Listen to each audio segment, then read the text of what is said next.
What's going on, everybody? Welcome into the Blazers Uprise postgame show presented by Sleeper. Today, your Portland Trailblazers started hot against the Los Angeles Clippers. Started hot in the first half, but it was not meant to last as an awful second half dooms the Blazers as they lead for about two-thirds of this game. But they managed to lose by 16 points after giving up 9 threes to Brook Lopez. I was having Aaron Baines flashbacks in this game, and we're going to break it all down. We're going to talk about what the Blazers did in this game, because I thought what they were doing, both offensively and defensively, schematically, was a bit interesting in this game. Not necessarily bad, but the lack of adjustments at halftime when the Clippers clearly adjusted to what the Blazers were throwing their way was a bit frustrating. We're going to break it all down. Eric should be here. Eric should be here. We'll see. Okay, yeah, I think he's here. All right. Anyway, Eric, what's going on, man? Hopefully all of you guys had a great Christmas. A great Christmas. If you celebrate that, if you celebrate another holiday, happy holidays. Eric, what's going on, man? How's your Christmas? How are you doing? I'm good. We're live already. Yeah, I didn't. I got ahead on graphics and I didn't want to wait around because this game made me really mad. Yeah. And I don't know. I feel like I've gotten better at kind of moving on when games make me mad. By the time we're live, I don't feel much emotion, because we'll take 10 to 15 minutes before going live. This game just bummed me out, man. I had a tweet during this game, and I don't know if other people feel this way, but watching this team, there's something about watching this team right now that's extra difficult, and I don't know what it is. I don't know if it's because of all the injuries, the expectations going into this year, like maybe they would be better than this. The way they're kind of losing games, the way they're just so streaky is super frustrating. So it's my goal in the next hour and a half to kind of identify what that is. I also want to talk about a lot X's and O's, but yeah, this game sucked, man. Yeah. Well, at points in the first half, I thought they played about as good as they played all year. Yeah. And it was like, wow, they look really impressive right now. And then of course they couldn't keep a lead in that first half. They got up double digits several times, let the Clippers right back in it.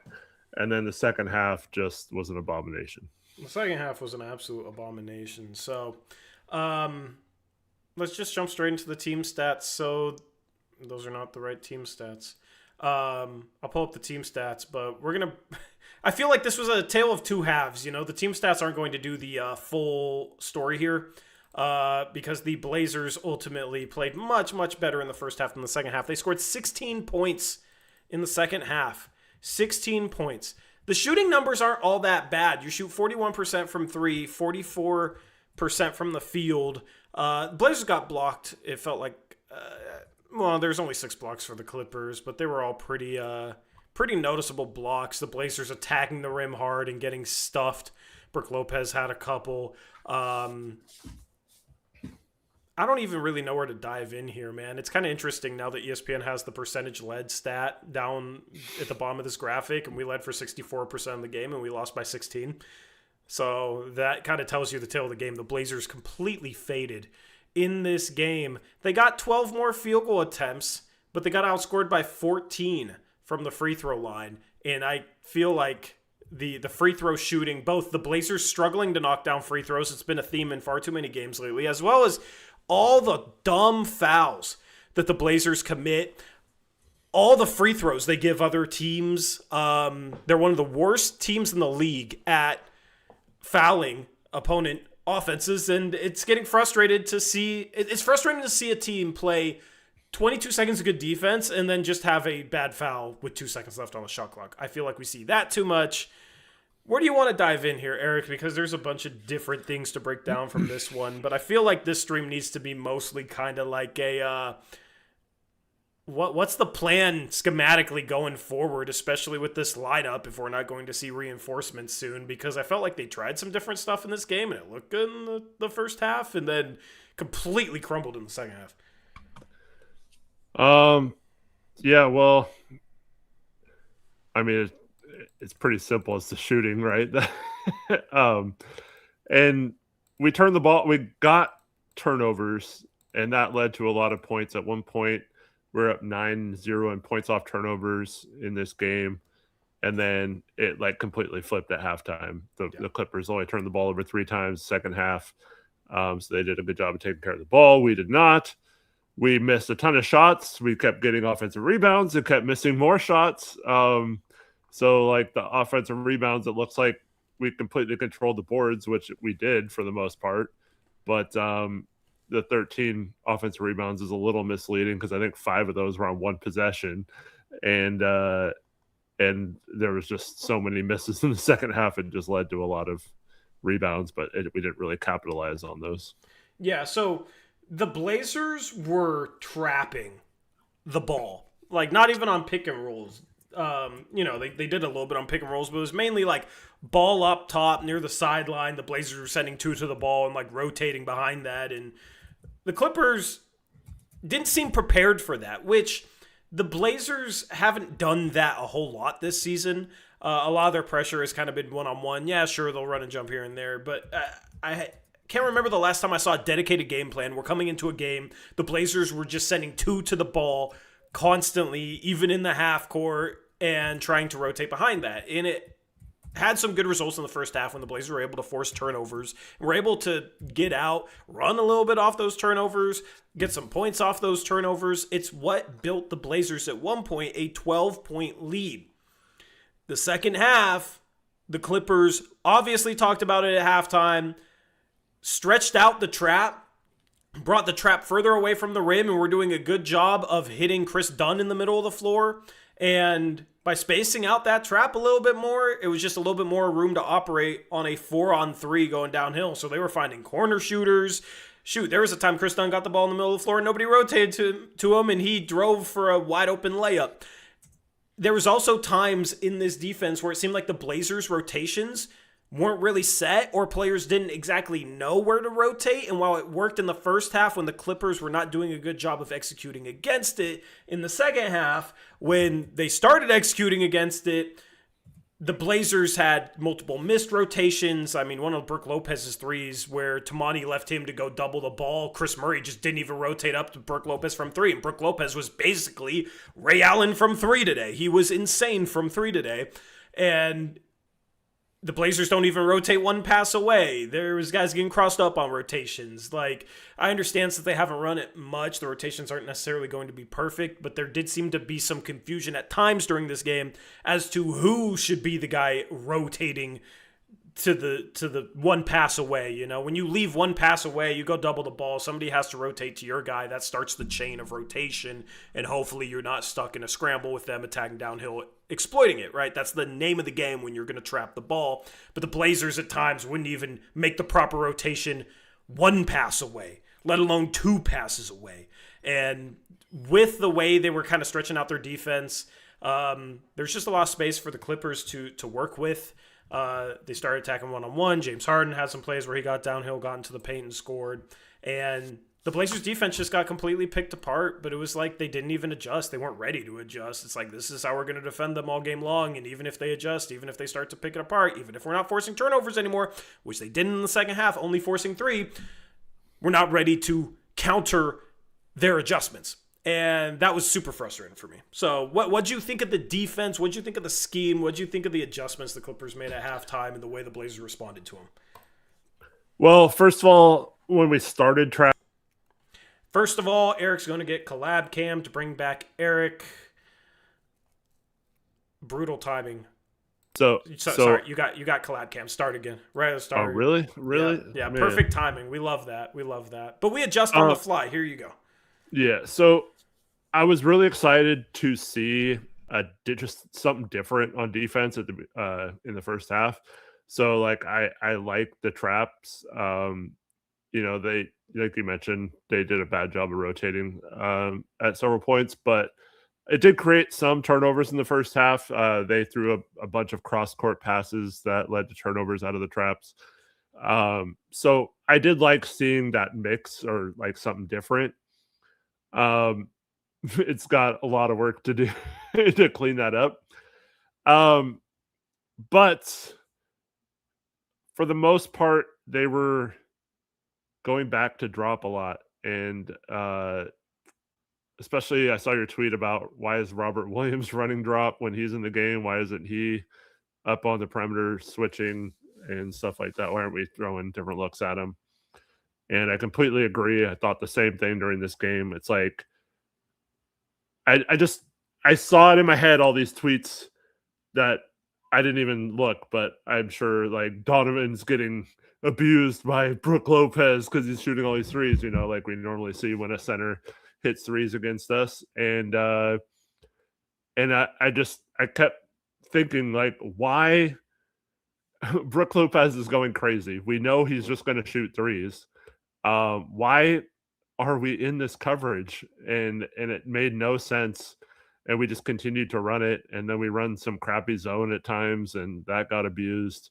And I was very, I don't know. I'm getting beaten down by knowing the problems, but never seemingly having any sort of fix to the problems. It's like, I'm having flashbacks to the 2019 playoffs against the Warriors, right? Like, Yeah. that defense isn't going to work against this team, against Brook when he's in the game. Like, freaking do something different. Like, what are we doing? Yeah. Didn't adjust. This dude's on fire from three, but you're going to let him have an Aaron Baines game against you, where 29 fan bases would be like, what do you mean an Aaron Baines game?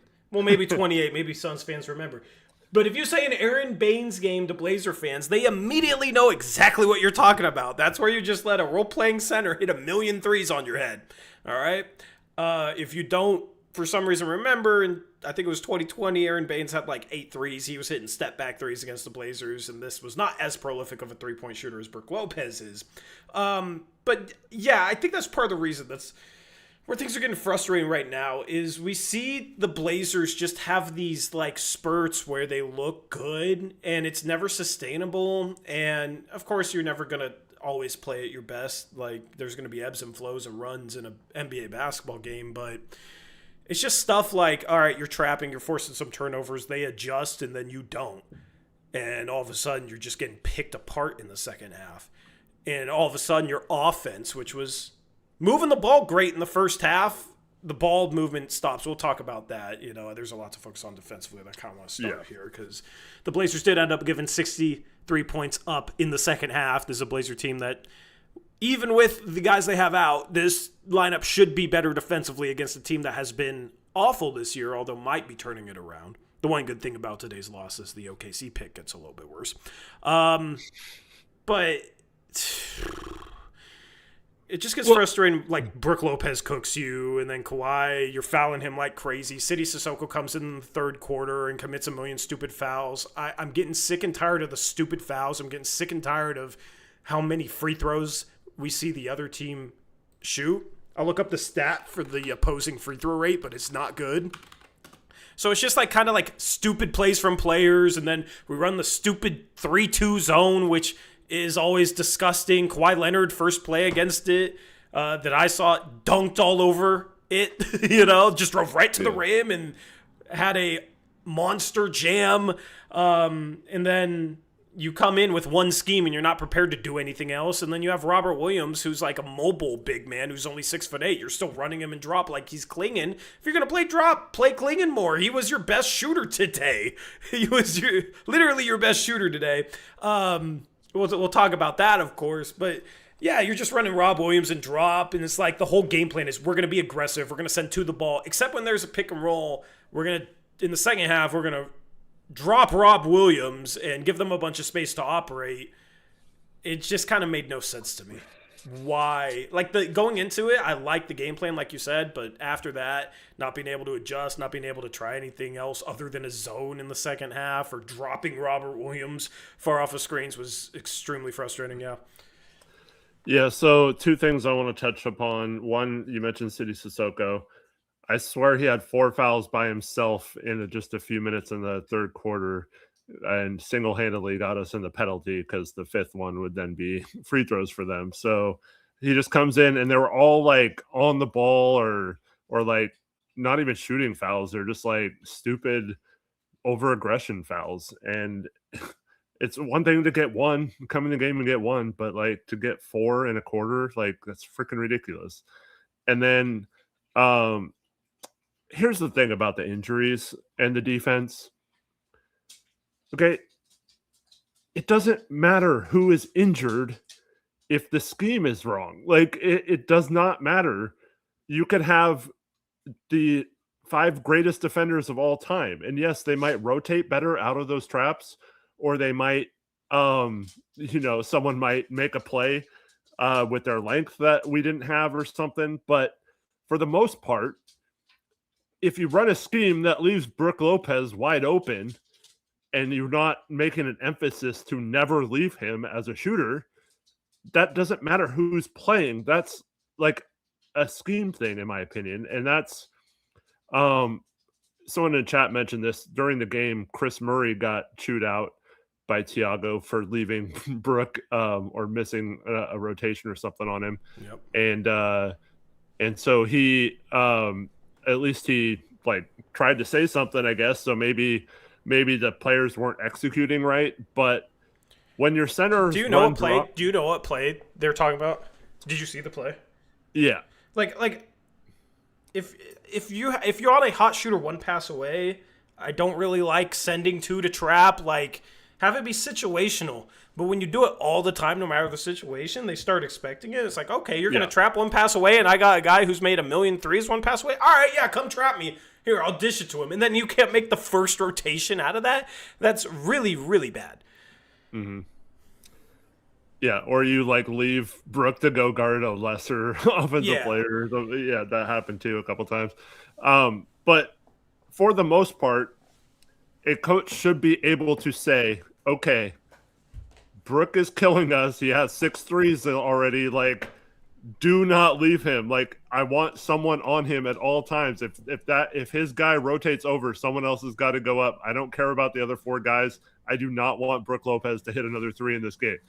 And so for me, that is a situation where it's totally on the scheme. And when we run the same drop that we've been running all year, and we're just letting him pick and pop like that, and we're losing him on the back corner a couple plays, like, it just, to me,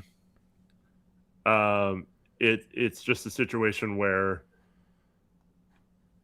we just had a horrible game plan for it, and we didn't really account for it. When you saw him in the starting lineup, we had to, like, how many 3-point attempts did they have before they attempted a 2-point shot? It was a ridiculous number at the beginning of this game, like right? 6 or 7 at least, yeah. Like, they were just shooting threes. So like, at some point you have to adjust, like you said, and I don't think they did a good job of that. I kind of want to reword it this way. I think as far as the game plan, I think it was fine coming into the game with the game plan they had. I thought the game plan coming into the game was actually good.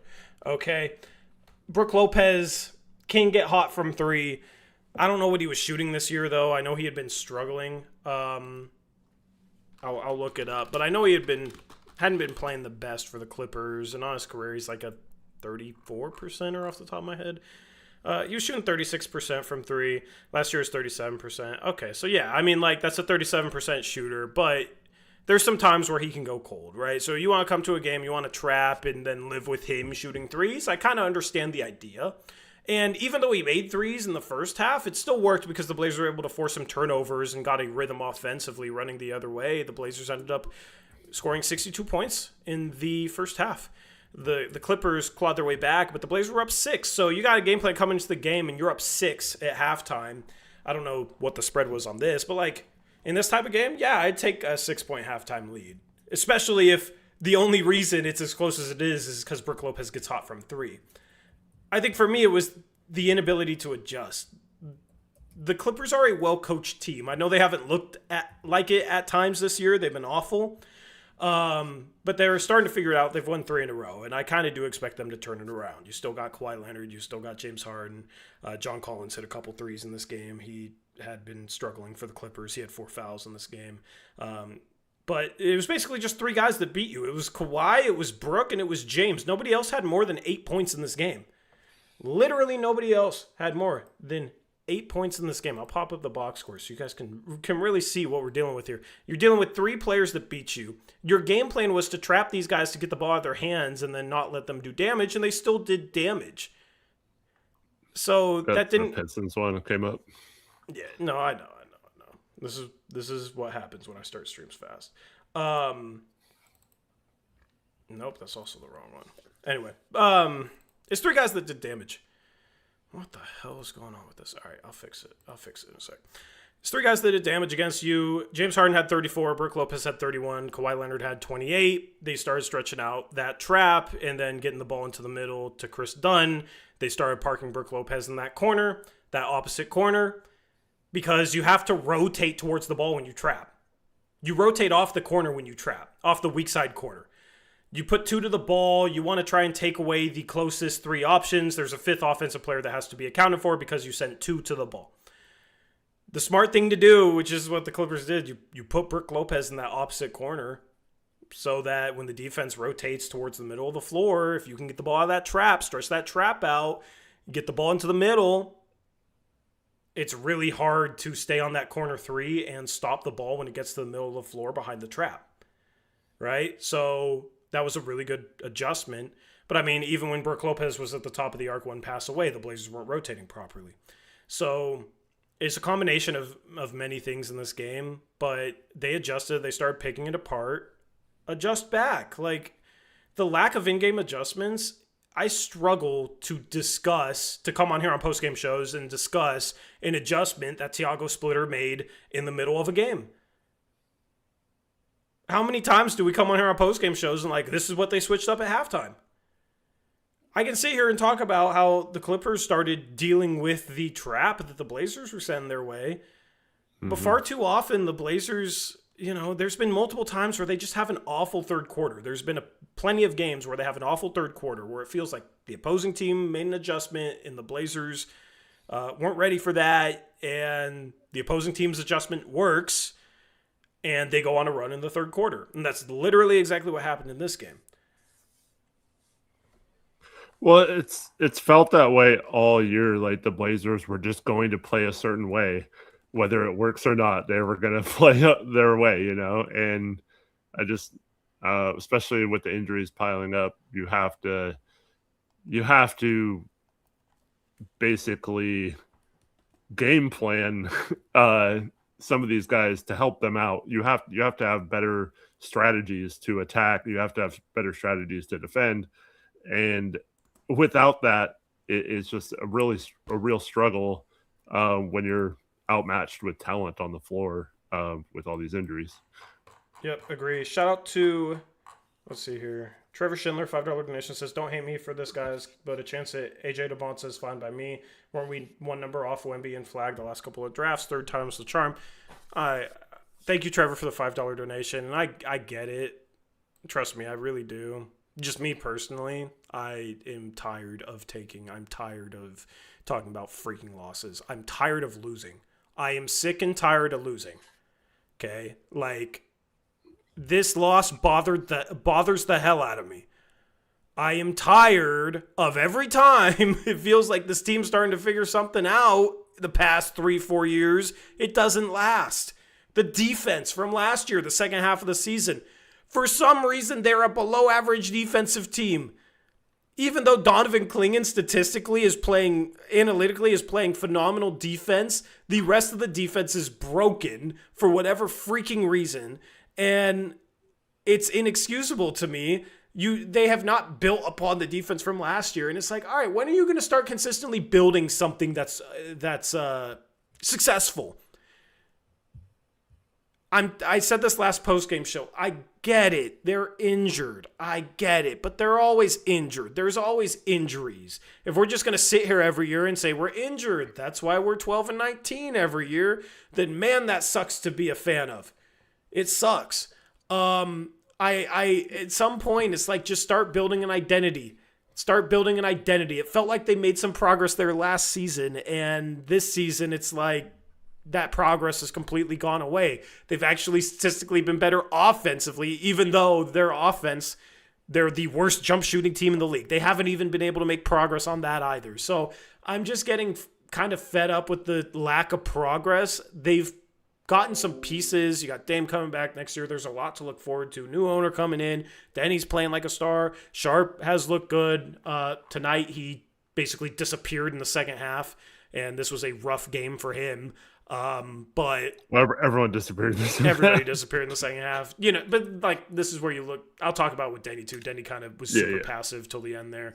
You want Denny and Sharp to be aggressive there. But basically, my overall point is I'm tired of sitting here like, oh, we're not making any progress. Man, this prospect looks good. And then we know how it goes when the draft lottery comes around and we don't get lucky. And then, who knows? We'll get this 7th pick and then we'll trade back for a guy that's projected in the 2nd round that can't play next to Klingon or Young Hansen because he's another drop big man. And then that's what we have to show from it. You know what I mean?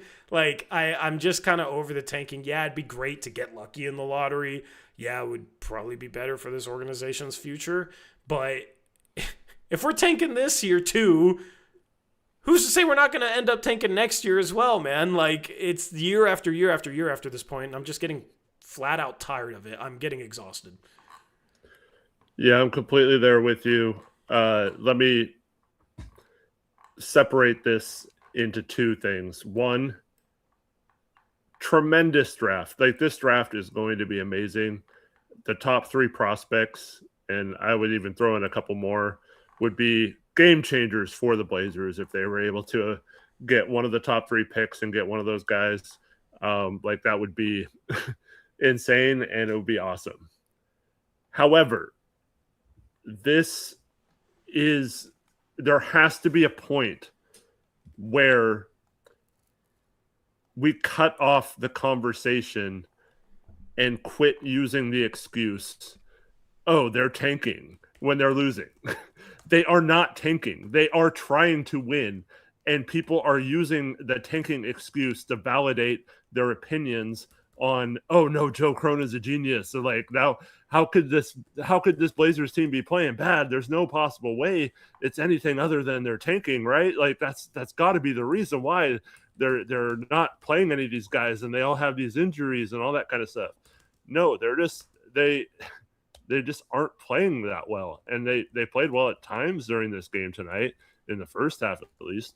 But I don't like the tanking conversation in relation to this year. Tori, how many games did the Blazers win last year? They won 36 games last year, man. And they dealt with maybe not this many injuries, but they dealt with some injuries last year. They won 36 games. And do you know what they're on pace to win this year? After this game, like 28, 29 wins. It's almost 32, so 31.7. You sure? Yep. I did the math on this the other day. I'll check. So they're 12 and 19, all right? So that's 12 divided by 31. Winning percentage of 0.387 times 82. Yeah. Okay, yeah, you're right. 31.7. Okay. So that's worse. They're roughly 4 games worse pace than last year. Yeah, injuries, right? Coach gets arrested, I guess. I'm just at some point that's been their excuse the last 3 years, right? It's got to be at some point you have to just say, hey, this is not working. Like, you can't just keep saying, oh, they're tanking again. Yeah. And they might end up tanking because they can't win games. But you look at the standings, they're still right there for the play-in, still could accomplish everything. As of a couple games ago, we were 1.5 games behind the 8th seed or something. And you had mentioned that was a goal or should be a goal at least of this team. They're right there to be able to accomplish everything they wanted to accomplish this season, despite the record and despite the injuries. And they might still get it together because they're still in a position record-wise, even with this stuff.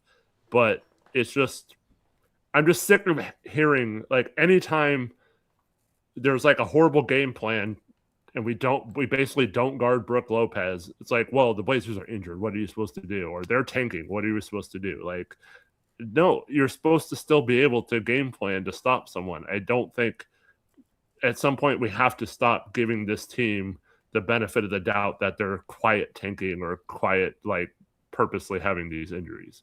Yeah, there's two things from this game that really stick out to me that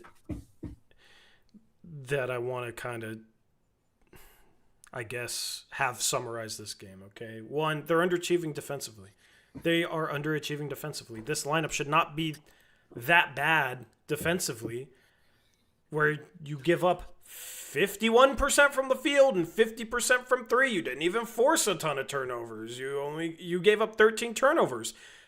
Thank goodness they finally defensive rebounded in this game. You gave up 31 free throws. Like, there was nothing good defensively outside of some of the turnovers they forced, which was like the Clippers not being ready. You know, James Harden jump pass, cross-court pass, because he's being trapped, so he kind of panics, which was kind of funny considering how long he's been in the league. The second they adjust to it, they just start picking you apart. They got somebody super hot from three that's hitting three after three after three, and it's literally just three guys basically scoring the majority of their points. 75% of their points, at least, was scored by Kawhi Leonard, Brook Lopez, and James Harden.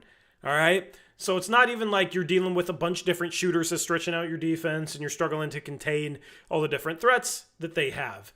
You send James Harden to the line 12 times. You send Kawhi to the line 12 times. Kawhi didn't even have an efficient night. Kawhi missed a lot of shots. But you sent him to the line 12 times, and he made all 12 free throws. He's been the best free throw shooter in the league this year. He's been awesome from the free throw line this year. So the defense is inexcusably bad right now. They're the 18th ranked defense in adjusted defensive rating. They were 13th last year. And that was with DeAndre Ayton starting half the season. They were like a top 3 defense the second half of last year. Okay? And Anthony Simons. Yeah, that was with Anthony Simons playing, Shaden Sharp. Like, they were a top 3 defense because of Tammani Kamar, Donovan Clingan, Denny Avdia playing some good defense. Listen, it's going to be harder for Denny to play good defense with the offensive load that he's carrying right now. We'll talk about that when we get into him. But that was, for the second half of last season, an elite defense. And it was like, oh, they finally made progress on an identity. They're going to be a defensive team. They're going to lock guys up, all right? Like, they finally look like they became legitimately good on this end. That's why it's so freaking frustrating to come out here every night. You still have Tammani Kamar playing. You still have Denny Avdia playing. You still have Donovan Clingan playing, okay? And you have Chris Murray, who's supposed to be a good defender. You have Sidi Sissoko, who's supposed to be a solid defender. You have Ryan Repair, who's supposed to be a solid to good defender, right? You have Robert Williams III. And you can't play defense. You are below average defense. You went from top 3 with a bunch of the same guys the second half of last season, elite defense, to below average. They took 3 steps back defensively. And it's insane to me. I think schematically this coaching staff is doing them no freaking favors. They seem like they don't have any leadership defensively. They seem like they don't play smart defense with all the fouls that they have, some of the gambles that they make, the way they get out of position, mixing up, things on the pick and roll. One guy switches, one guy doesn't. The trap is being picked apart in the second half. You're not adjusting out of it. You're running drop with Rob Will. And then they can't defensive rebound, which was an issue last year that they haven't gotten better at. That's what's, I think, so frustrating about watching this freaking team right now, is I saw this defense with a lot of these guys be elite last year, and they didn't have Drew Holiday last year, okay? Scoot Henderson, while he did some good things defensively, he wasn't the reason their defense was elite the second half of the season. No Blake Wesley either on the team. That can't be the excuse. No Blake Wesley. Matisse played, 4 games last year or something? Yeah, how many games did he play last year? You've had Jeremy Grant healthy up until the past couple of games as well, so you've had him in this lineup defensively. A lot of it's exactly the same. As the second half of last season when they were elite defensively and they are below average. That's inexcusable. Anybody sitting here talking about the point guards that are out trying to explain the massive step back this team has taken defensively is just trying to make excuses, because that is clearly not the reason, because it didn't hold them back last year. So why is it holding them back now? I'm sick and tired of watching this team get picked apart on the defensive side of the ball. They had some, I guess, a couple better performances lately, but every time I look at, adjusted defensive rating, 18th. The non-adjusted is even worse, right? 22nd or something. Yeah. It's inexcusable. And the two biggest things, Eric, are you literally can't defensive rebound. You're the fourth worst team in defensive rebounding. Okay, and you're the third worst team in opponent free throw rate. You send teams to the line all the time, and you can't grab a rebound. That is so infuriating to me because that should be somewhat fixable. You should not be bottom 4 in both those areas.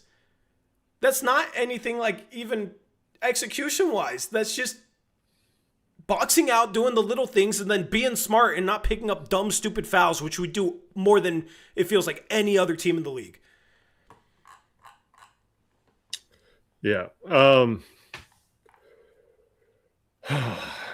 The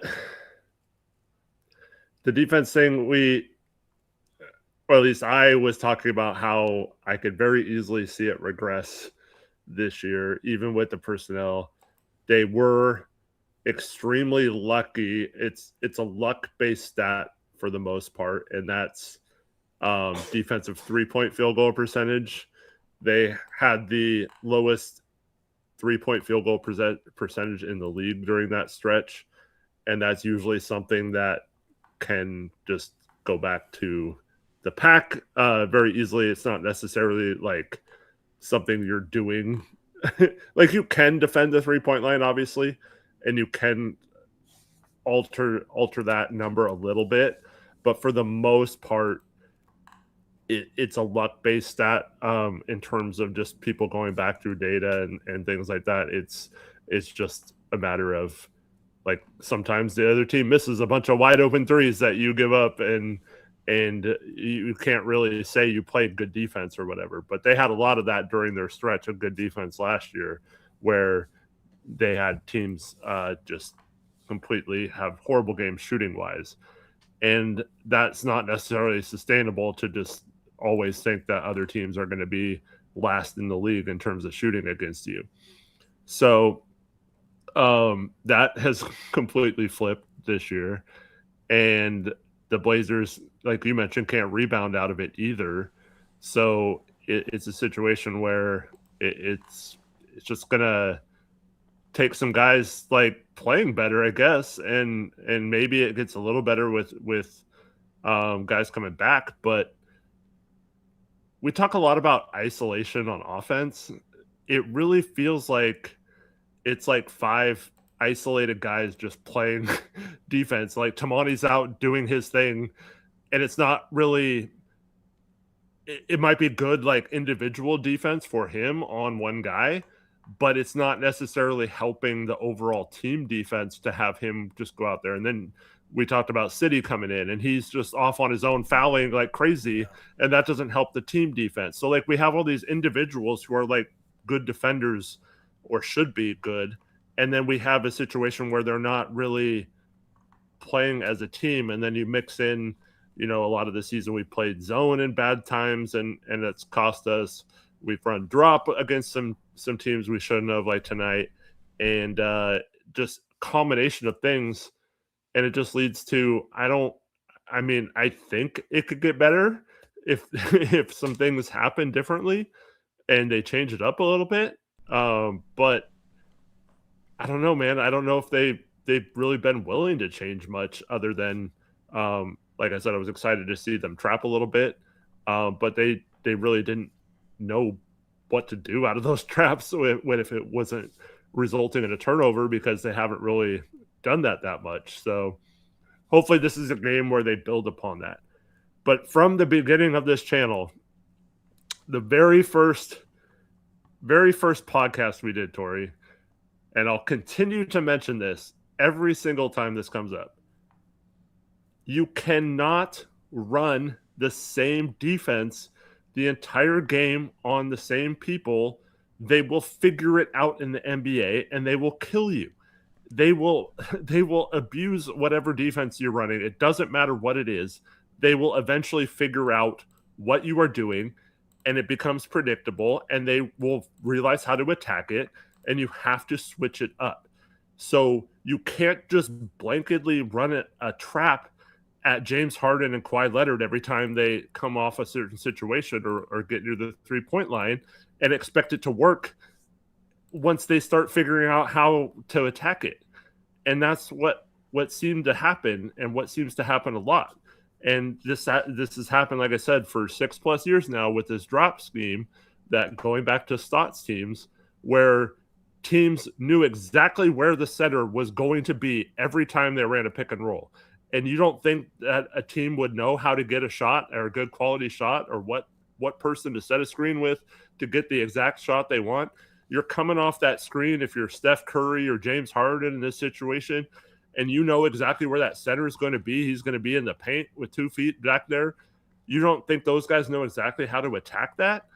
And so why would you not mix up? Like, the whole point in the first half, why it confused them, is because they weren't ready for it, right? They were not ready for us to trap, because we hardly ever trap. But then if you keep trapping, they're going to figure it out. You have to selectively trap. You have to selectively blitz picks. You have to selectively run drop. You can't just run the same thing as your base defense and expect it to eventually, they're eventually going to figure out how to stop players, right? They're not, because players are like, we talked about this for years too. Imagine Damian Lillard playing against our team defense over the last 6 years, and how much he would kill that. And like, these other teams have to be loving it that we're in drop, because they know exactly how to attack it. For me, it's fine running drop with Klingon the majority of the time. Mm-hmm. I would like to mix it up a little bit more, but Klingon is a really good drop big. I don't understand running it with Rob Williams in the game. That's your opportunity to switch it up. You have a mobile 6'8" big in the game. That's your time to have him run out at a pick and roll to switch up some of the coverages. But their only change up is a zone where they bring the ball up the court. It's easy to tell right away when a team's in a zone. You have one guy cut through, and you can immediately tell if they're in a zone or not, because that guy gets handed off. There's nobody staying with that guy as he cuts through. So, I mean, and even by the setup, guys can come up and just see the way the defense is set up and tell it's a zone. You're not going to, like, surprise somebody into forcing a turnover against a zone. Now, if they're not ready to execute against a zone, yeah, maybe it could work. But it's easy for teams to pick up on that. That's our only changeup. And the zone has not worked at all this season. The zone has been, whatever zone we run 3-2, we run a 1-2-2. Like, they have to be working on this stuff to implement it in games, right? Which just makes me question, man, are we really spending days off working on a 1-2-2 zone? Where in the middle of the game, the New Orleans Pelicans can figure out, just screen the top guy of the 1-2-2 zone, and then you just have a seam right down the middle of the freaking floor, right? It's flash someone in the middle, and they have are we really 3-on-2 advantage? Yeah. Are we really wasting our time working on the zone crap that we're running that does not work? That has been obvious all season. It does not work, and that's the only change up. It's just I'm losing faith in Nate Bjorkgren as a defensive coach, running the defense. And I think when you look at things statistically, a lot of stats are somewhat similar to last year, just as a season. Like the Blazers' defensive three-point percentage and defensive turnover percentage are almost identical. Like kind of the rates in which they give up shots from certain areas is... You're talking about for the full season. For the full season, right? Yeah. And this includes the first half where they were awful, right? They've been better than the first half of last year, but they've been far worse than the second half of last year. At least last year, for the whole season, we can say, man, this team really turned a corner defensively. The thing is, they've regressed back to somewhere in the middle with a lot of the same guys, and that's not acceptable, man. Sure, maybe you can say it's because Chauncey's not here, but like you said, they had really good three-point shooting luck. And Chauncey had some flaws defensively, schematically, too. You got to know how to scheme. So, defensively, I'm very, very discouraged with this basketball team right now. I'm not happy. I'm not pleased. They have to start playing better defense. And it's just frustrating because you see those runs that they went on to get back in the last couple of games defensively when they started tightening up. That looked like the second half of last season defensive team that we saw. Like, once in a while, this team can be like, oh yeah, we're still that same collection of guys. We can still step up defensively and have these stretches where we look like the elite defensive team that we looked like last season. But they never sustain it. Like, they don't fly around well. They don't rotate well. They don't defend well in space. They get beat too much off the dribble. I feel like it's I don't know, Eric, like they because the thing is they do play hard, and I'm not arguing that, but sometimes defensively it feels like they don't have enough energy when, like, oh, somebody's not making the next rotation. They're just kind of like staying on their guy. It's kind of like lazy mistakes at times, but then also defending the ball at times, we just defend kind of soft. Like, we don't move our feet well enough. We let guys beat us off the dribble a little bit too much. We give up the we rank 23rd in opponent shot distribution at the rim, meaning, first place being you deter the most shots, like teams don't get to the rim. 30th meaning teams get to the rim a ton. We rank 23rd. We defend the rim decently well. We're 11th best in defensive rim percentage, but we let teams get there all the time. And then we foul them all the time, which obviously is not going to play into the rim percentage thing, right? So essentially our defense, and this happens against the zone because they find gaps in the zone and they attack it. Opposing offenses are flying downhill at this Blazer team far too much. And then this Blazer team struggles to defend shooters at times. They let Steph Curry hit 12 threes. They let Brook Lopez hit 9 threes. I forget how many threes they let Nick Smith Jr. hit, but they're kind of prone to guys going off from 3. Teams don't get a lot of shots off at 3, but how often do we see, like, our defense run guys completely off the line where they're not even in position, and then a guy just has a wide open lane downhill, and then we're stuck in rotations, and we're not rotating well to begin with? How many times do you see somebody jump in a pump fake to try and take away the 3-point shot and take themselves completely out of the play defensively? How many times do you see somebody gamble for a steal? I mean, on closeouts, we'll even overrun them. And teams shoot the 5th lowest rate of threes against us, but the byproduct of that is it seems like we overplay the perimeter, which is kind of the game plan. And then we expect Donovan Clingan to clean up everything on the backside, and we just get stuck where we're scrambling all the time because of this. Even if Donovan Clingan rotates over, somebody has to rotate to his guy. So, I think in theory, the idea of let's overplay the perimeter, we have an elite rim protector behind us and Donovan Clingan, we'll funnel everything to him. That sounds good in theory, but in practice, the result is you funnel something to Clingan, he rotates off his guy to help onto whatever's coming at the rim, and then it's a dump-off pass to the guy he was guarding unless you rotate down. So even though Clingan's there to help, you could give up wide open threes because you have to rotate to the paint to cover for Clingan having to come over and help. And that leaves a perimeter shooter. And that creates driving lanes on kickouts where, okay, we rotated down. Now they kick it out. Now we have to sprint back out. We're going to jump in a pump fake or overrun the closeout. Now that guy has a line downhill at the rim. And it's just a constant downhill offense against this defense with the way they play. And that's why I think you saw this, Eric. There was a graph that showed the x-axis. One of the axes was rim contests, like the rate of rim contests by the top 50-ish defenders in the league. And the y-axis was the rate of perimeter contests.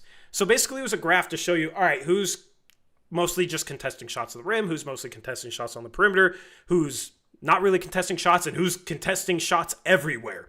And Clingan, by far, was the number 1 player in the combination of contesting shots at the rim and on the perimeter, which was no surprise.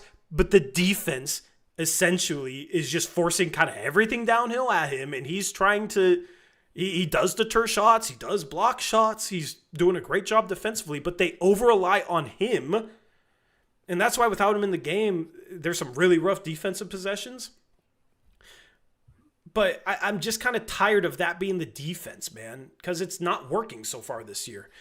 And that's why this defense results in a high amount of attempts at the rim, a high amount of fouls because you got guys driving downhill at you all game. It does result in a lower amount of threes for the opponent, but they do get some quality threes. The Blazers' opponent three-point rating is 18th best. So Portland is slightly below average at forcing missed threes, right? So teams do shoot a solid percentage on the threes they do take because you're forcing the Blazers in rotation all the time, and teams take advantage of these downhill driving opportunities the Blazers give them. Yeah, someone in chat was mentioning that the Clippers got a bunch of open threes in the first half too, so it's not like the Blazers played good defense. The thing with that though is they created the 10 turnovers, so I think you live with giving up shots if you're creating turnovers.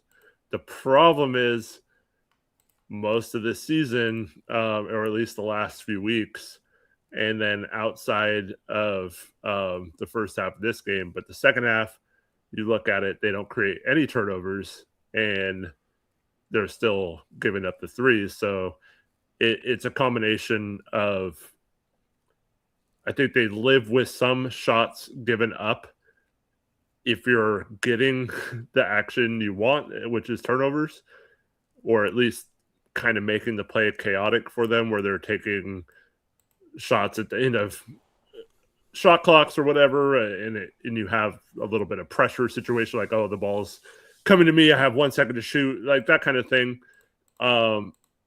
But like for the most part, if you're not creating that chaos or you're not creating turnovers, it's horrible to just then give up open shots and not rotate properly and all that kind of stuff, and then funnel everything to Donovan to make up for everything, like you said. So I think it's just they're still way too reliant on overplaying the perimeter and way too reliant on forcing turnovers when outside of the first couple weeks of the season, it just hasn't been the case to where they've created a ton of turnovers. So I don't know, where are they at in defensive turnovers per game? 11th best in the league.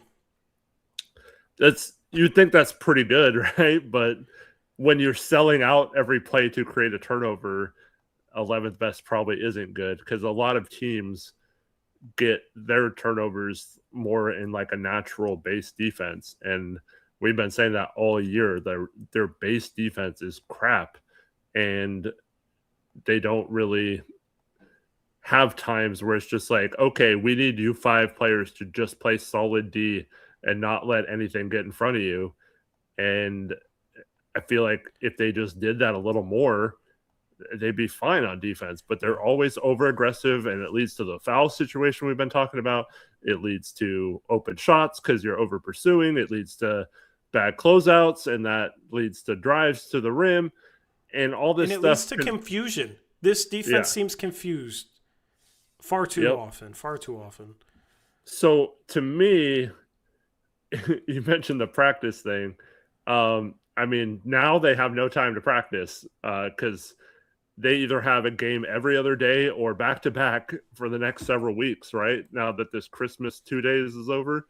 And I'm sure they didn't practice on Christmas either. So they have like no practice time to change any of this. So to expect any of it to get better just from like walkthroughs or watching film or something, it's probably not going to happen very easily.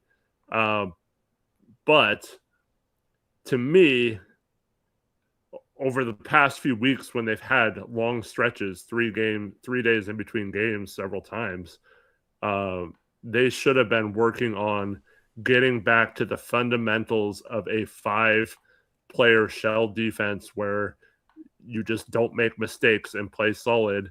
And that should have been more of their go-to than this overplaying, over-aggressive style that's leading to all these open shots and foul problems where you're sending the other team to the line too much. Yeah, 1000% agree, man. I'm sick of the defense. The thing is, this is what pissed me off. Like, there's just stretches where they do dig in and just play fundamental solid defense, and it feels like they force turnovers at the same rate, but they do a better job defensively. And the two stretches that stick out are the comebacks where they got back into the game against Detroit and Orlando. Yeah, they have the home crowd behind them. That helps, but it's like, all right, during those runs, it was like they dug in defensively and was just like, I'm locking things up. But they also rotated decently, and they played with an extra level of energy on the defensive side of the ball. During the second half, they were trapping, and it was just kind of like they weren't necessarily sprinting in the trap. Like they were kind of, 70% running to trap, and then guys behind it seemed unsure. Like, okay, do I rotate here? One guy would rotate, somebody else wouldn't rotate. Then it's an open corner three for John Collins, right? The ball gets to the middle of the floor to Chris Dunn. Nobody steps up to guard him. Like, how many times are you going to see Brooke Lopez get the ball? And it just feels like they weren't, like, there's times where they don't play defense confidently. Is maybe the best way to explain it. There's just times where they don't play defense confidently, and they like try to, so they'll be super physical, and then they'll pick up 4 fouls. When you're in the penalty, man, you can't play as physically. When you're in the penalty with 8 minutes left in the quarter, you get guys in foul trouble when you foul a ton, and you get in the penalty, and then it's like, man, okay, I got to be a little extra careful defending this guy. I don't want to get picked up for a ticky-tack foul and send him to the free throw line. But then the Blazers pick up all the ticky-tack fouls and send him to the free throw line. That's why they send teams to the line the rate they do. I'm just sitting here like looking at the defensive numbers, and I just wish they would place an emphasis on, okay, we're just going to – listen, if a team gets super hot from 3, so be it. We're going to try not to get beat off the dribble constantly. We're going to try not to foul constantly. And then we're going to box out and get defensive boards. Like, if that was their attitude, I think they could be a borderline top 10 defense, even with this roster on the floor. Right now, they're 18th best. And that's the difference between winning and losing games. They've played in a lot of close games. Tonight wasn't one of them, but just look at the last couple of games. That needs to be their mindset. That needs to be their emphasis. You're bottom 4 in opponent free throw rate and opponent offensive rebound percentage. Just imagine if the Blazers were average in those areas. It's not like their pressure is forcing a ton of turnovers anyway. They've been about average. The average defense is forcing the same rate of turnovers as this Blazer defense right now. The Blazers, if you remember, started off at a super high rate the first 5 or 6 games of the season, so it's been average since then. If the average defense is forcing the same amount of turnovers, then that tells you that being aggressive on the perimeter, over pursuing things isn't working. Your physicality is not working. You're not going to be OKC defensively. Like, it works for them. It's obviously not working for you. So switch it up, because it's not good enough. It is simply not good enough. But they're going to keep doing the same stuff. You're going to keep seeing Cedi Sissoko come in the game and pick up 4 fouls in 4 minutes or whatever the hell that third quarter was. Put the Blazers in the bonus because they have ticky-tack stupid fouls. That it's fouls that aren't even productive. Like, I understand if you're playing physical and you're like close to getting a steal and you pick up a foul, sure. But it's like just dumb fouls that don't even do anything that I can't stand. So. Yep, agreed. Tammani does the same thing sometimes too. Yep. So we'll talk about the offense, and then we'll kind of go into the players, because they'll go into with the players. We got the box score updated. Shout out to, let me think a couple of donations here real quick, and then we'll talk about the offense.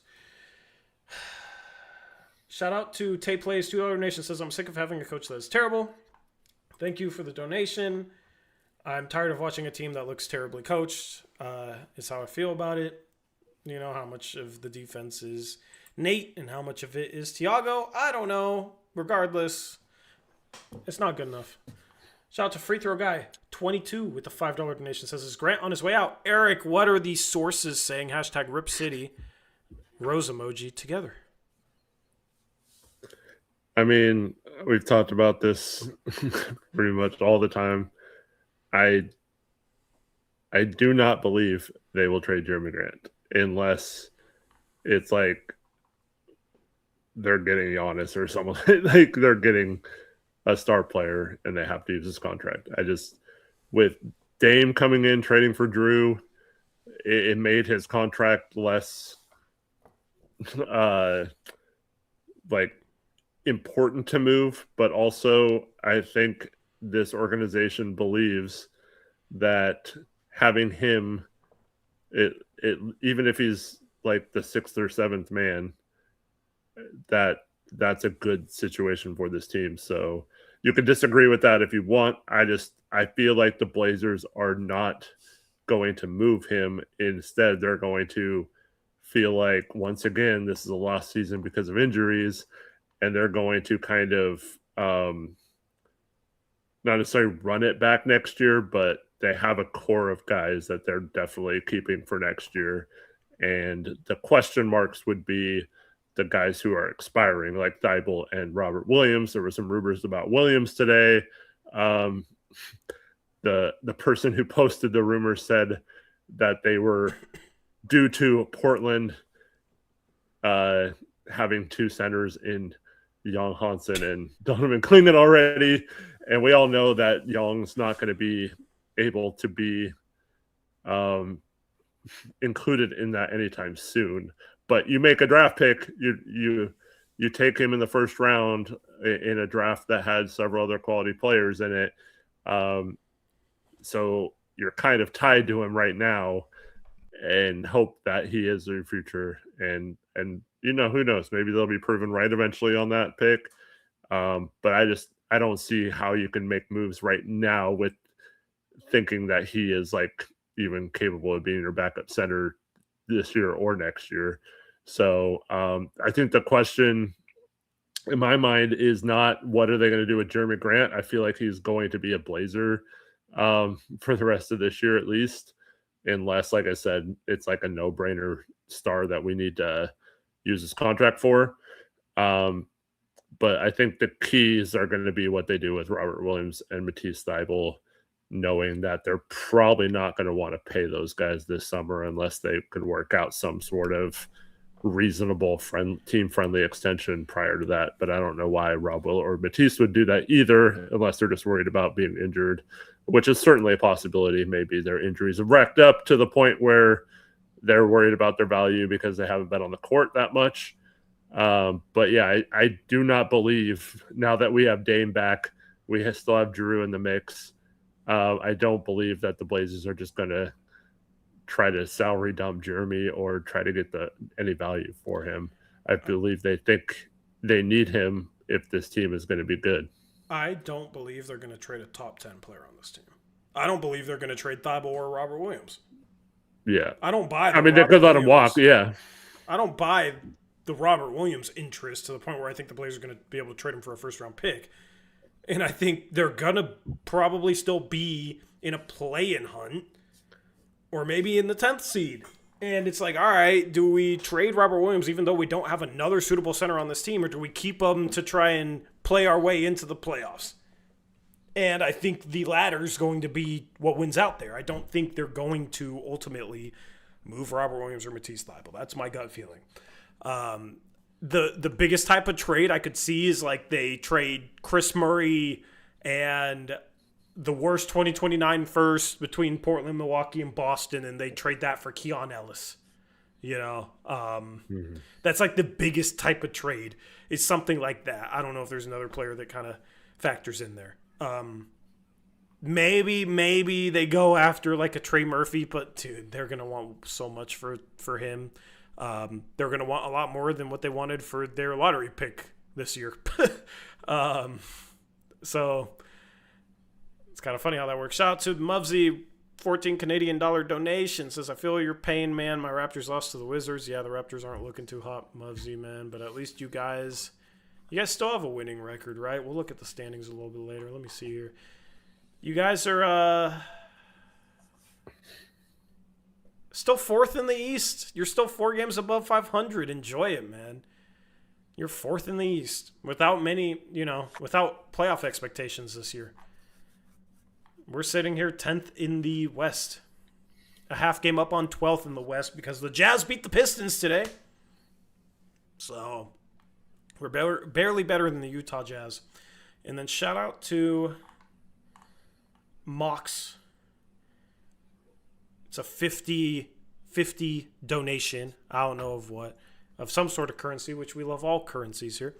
Thank you, Mox, for the donation. It says dollar. That's a Philippine peso. Shout out to Eric with the currency check. He says dollar for our frustration. Dame and Denny next year, though. Yeah, Dame and Denny next year, though. I mean, like, yeah, there's good things to look forward to, but I want this team to start playing better. I come on here on the postgame show. I'm tired of criticizing this freaking team as much as it seems like I enjoy it because I'm here every single game criticizing this team because this team is not playing well enough on defense. Like, the offense, I'll segue this. The offense, I understand you don't have point guards. Some of the sloppy turnovers, I understand. We've talked about how it's a more nuanced conversation than you can just chuck everything up to not having a point guard, but obviously that matters. Obviously the injuries matter. But what I saw in this game was the Blazers do a good job of beating the trap because Denny was getting trapped in this game. Sharp was getting trapped in this game. Sharp has to learn how to deal with traps a little bit. This is somewhere where hopefully having Dame on the bench, Dame over the course of the year can talk to Shaden about this because Dame had to learn the hard way after the playoff sweep against the Pelicans in 2018.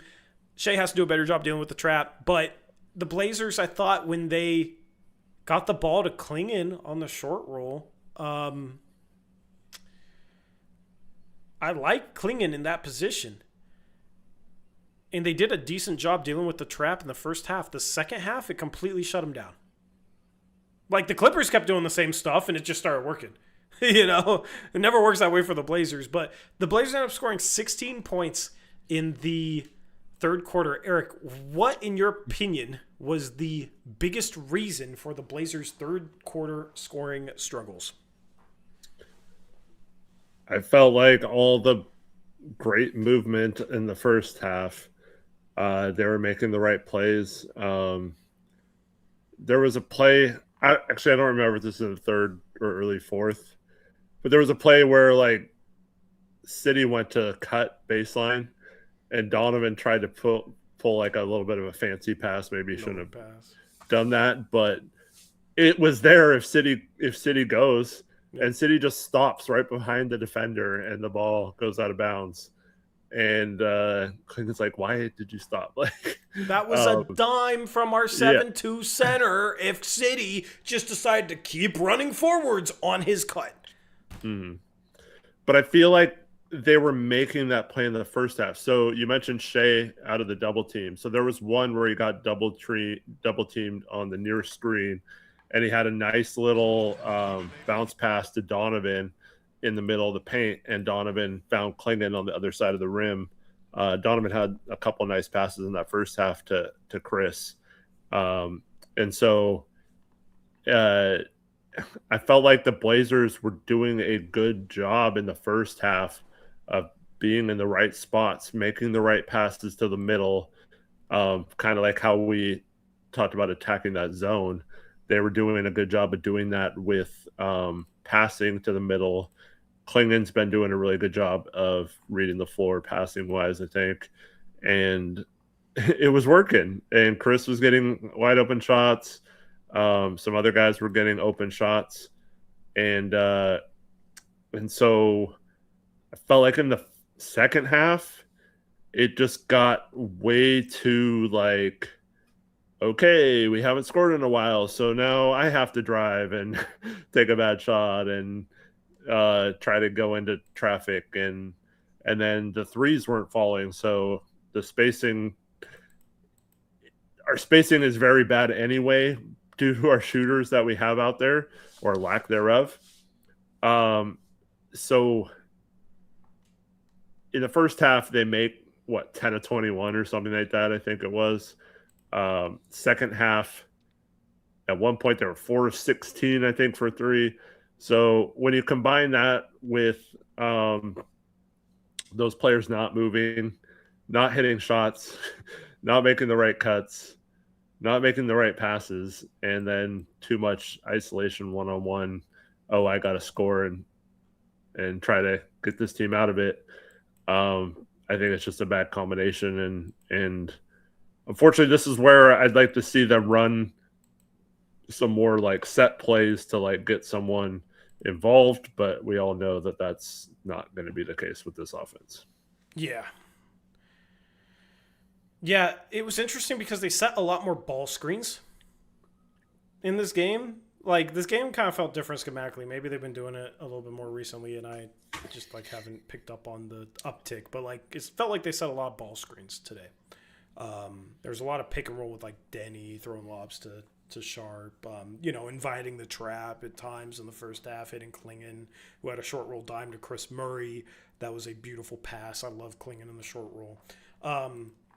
But did we see that in the second half though? Yeah. Other than that one pass we talked about, or the no look pass. Yeah. I don't think we did a good enough job of finding him there. Yeah. Well, yeah, we didn't even. We played Robert Williams the whole like fourth quarter. It felt like. Yeah. What happened to Klingon, dude? I don't understand. Klingon was a +5 in this game. Klingon was a +5 in this game. So it wasn't like you can say, oh, the team was getting torched because he was out there. Like, he was one of the biggest positive contributors on this game. He was, in my opinion, the second biggest contributor in this game. Was Chris first in ±? Yeah, Chris was first. Yeah. Because we had a good start. Yeah. But like with like I said, ± in a single game, take it with a grain of salt. Like, it's more so, all right, did this player play well? Did it contribute to the runs that they went on or not? With Chris, I don't know. I guess he did a few good things, but like, he didn't really contribute like a +16 would suggest. But Klingon was awesome today. I tweeted about this early in the game. When Klingon's a legitimate perimeter threat, as well as a legitimate passing threat on the short roll, it opens up a lot of things for the offense. It brings the big away from the rim. They were guarding Klingon behind the 3-point line, man. They were treating him like a legitimate spacer. And the Blazers had a more open paint. Because Brook Lopez had to decide between guarding Klingon at the 3-point line or playing around the rim. And when he didn't guard Klingon at the 3-point line, Klingon made him play. Klingon was 3 for 3 from 3 today. 3 for 3 from 3 today. Phenomenal stuff. Also, Denny came out just super aggressive in that first quarter, and it was awesome. And then he kind of got a little passive as the game went on. Yeah, well, I'll talk about that. He and Sharp in that second half did not lead the team the way that they need to kind of lead the team. Like, Denny was phenomenal in the first half. He had 20 points at halftime. I don't know if he scored in the third quarter. He finished with 29 points with some garbage time points down the stretch. There's a play that's kind of emblematic of that where there was an offensive rebound and the ball got kicked out to Denny on an inside-out pass, and he had an open three, and he, for some reason, skips it to Chris Murray in the corner, who then doesn't want to shoot a corner three because he can't make corner threes, and then drives baseline and jump passes right to Kawhi Leonard. You know what play I'm talking about? Yeah. Yep. Like, Denny, you have to shoot that three. Why are you giving it to Chris freaking Murray, man? You really think that that's the right play? Like, sometimes he's too unselfish. And I think he's kind of learning, like, all right, I need to be more aggressive as a scorer. We've seen some stretches where he's pretty aggressive. That first half, he was aggressive. And then that third quarter, when the team was kind of struggling for some offense, Denny did not push the issue and instead was like, all right, here, Chris, let's see what you can do with the ball, even though we know how this is going to go. It's probably not going to be pretty. I mean, there's games where Chris's most successful drives are when he can get to the middle of the floor and then find a way to get the ball back to Denny. So shoot the open three, Denny. Like, what are we doing, man? You're the number one option on this team right now. You get an open three. Don't kick it to Chris freaking Murray. Shoot the ball. But Klingon, to kind of go back to this, Klingon gets subbed out with over 8 minutes left in the game. He doesn't re-enter. Well, by the time he probably would have, this game was over. He only played 25 minutes. Yeah. You played Robert Williams 20. Like, the Blazers were still... I just don't understand. Like, why is he playing his minutes at the start of the fourth? I understand if you're going to give him, like, a couple-minute break, bring him back in, whatever. But... Robert Williams is not as good as Donovan Klingon. on either side of the ball. On either side of the ball. Klingon was great today, and he's becoming a guy that even when he has a game where he scores 10 points, his 10 points, he had 4 assists, he only had 1 turnover, he had 8 boards, he had 3 offensive rebounds. He's becoming a super impactful player. And when he's shooting the ball like this and passing the ball like he was passing, his 1 turnover should have been his 5th assist. It was an absolute dime from your 7'2" center throwing a no-look pass, and City Sissoko stops cutting. Should have been 5 assists, no turnovers. Right? This is your 7'2" defensive center. He is somebody that, when he has games like this, is capable of opening up a lot for the offense. That Robert Williams can't have this sort of impact. Robert Williams, 4 points in 20 minutes, 1 for 4 from the field, 1 assist. He can't have the same impact offensively. He was a minus 19. Some of that's due to who he shared the floor with. But I just don't understand only playing Klingon 25 minutes in this game. He had been playing over 30 minutes a game just fine, and he was impactful today. He only had 3 fouls, so he picked up 2 early and kept playing, so the fouls weren't a reason for that. Gotta play Klingon at least 30 minutes a game right now, because he's having a legitimate impact on winning games. Like, lately I've been really happy with Klingon, Avdia, Sharp. Avdia's been a little bit of a slump, but today he was 10 for 19, almost a 30-point triple-double, 1 away from each stat there. Tammani actually made 3s today, so Tammani is at least shooting the ball, had an impact in this game. Like, those guys are your guys. So I don't understand playing Klingon less than 30 minutes. I don't understand how passive Denny was in the third quarter especially. And then what the hell happened to Shaden Sharp, man? He started with 10 points pretty quick in this game. Did he do anything the rest of the game? Not that I can really remember. Yeah, he was not good after that stretch. At one point, I think it was in the third quarter, he was like 6 of 12 shooting or something like that after a lay-in. And then just completely fell off. 1 of 7 from there on it. Dude, like I don't know, man. This is the stuff that drives me crazy with Sharp. He just has these stretches where he completely disappears and you don't even notice him on the floor. Even though he's the second best player on the floor for the Blazers, sometimes he's the best player on the floor for the Blazers. And there's just stretches where he doesn't do anything. I don't understand what happened, man. I wanted to rewatch some of his field goal attempts because it was kind of confusing to me. He had 2 assists. He had 1 turnover. At least he didn't turn over the ball beyond the one where he got doubled on the sideline and spun back into the double. But man, Shea and Denny need to continue to lead this team. They play great in the first half. They need to continue to be aggressive in the second half.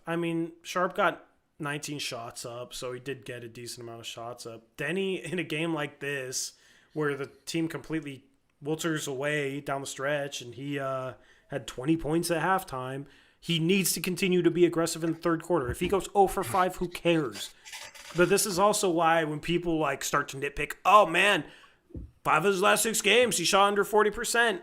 Dude, the offense can be so rough if he's not aggressive. We saw that in the third quarter. They scored 16 points. So if he has to be aggressive and he's a little bit more inefficient because of it, that's simply what he needs to do right now, unfortunately. And that's kind of what Sharp needs to do right now, unfortunately. The thing is Denny still creates for teammates, but it felt like he wasn't even really doing that a whole lot in the third quarter as well. Like, he wasn't driving enough. Didn't take that open 3 that I just talked about. Like, Denny has to continue to be aggressive and pick his spots, because if he doesn't, and especially if Sharp has a stretch like he did in the third quarter, the offense becomes the worst offense in the NBA. Shoot, I think it might be better for both those guys to go 0 for 5 in 3 or 4 minutes, and at least that means they're being aggressive and drawing defensive attention, because those two are who the defense is going to worry about. The problem is the trap kind of took them out of it, and the Blazers weren't doing a good job of beating that, and the ball kind of just filtered back up top a little too much, and they weren't moving the ball. They weren't cutting as well in the second half. They weren't doing the things they did in the first half to try and exploit that trap. There was a couple times where they didn't hit Klingon on the short roll. What pisses me off, Eric, is if you're just like, I can go to a local gym and ask people this, and they'll know. If the ball's getting trapped and you want to get it to the roll man, if you're on the wing, you step up and allow the ball handler to change the angle. Because if you're getting trapped as a ball handler, you might not have a passing window to that roll man. Okay? If, the defender's arms are there or whatever, right? Sometimes it's hard to try and fit it in between both those guys. If there's a gap there, it's really hard to make that pass. On the wing, you lift so that you're in the ball handler's vision so he can zip the ball to you, and then you zip the ball to the big man. And the big man's still behind the trap. And the Blazers don't ever seem ready to do that. In the second half, they get trapped. And it was never, somebody off the ball is going to try and get into a passing lane, lift up so that Denny or whoever was getting trapped can get them the ball so they can zip the ball to the roll man. That's what smart teams do. That shouldn't need to be coached. That should be basic basketball 101. That's basic stuff. But it's not for us because we really struggled at times to get possessions to the roll man out of the trap. And a lot of it was just too slow, letting the trap recover, and then we have nothing offensively. As Trevin points out, Denny did shoot more in the second half than the first half. But how much of that was in garbage time? Yeah, I don't know. I think at least a few of those were. Here, I'll get you the exact number. Denny shot 4 times in the third quarter. Yeah, see, 19 is kind of a lot for him lately. But I almost wanted him to shoot more. Yeah. He should be shooting more. I know he had 9 assists, but he said Sharp. So I thought he was talking about Denny. Denny had a lot of field goal attempts in the fourth. I don't like how passive he got in the third. Yeah, I don't like how passive he got in the third.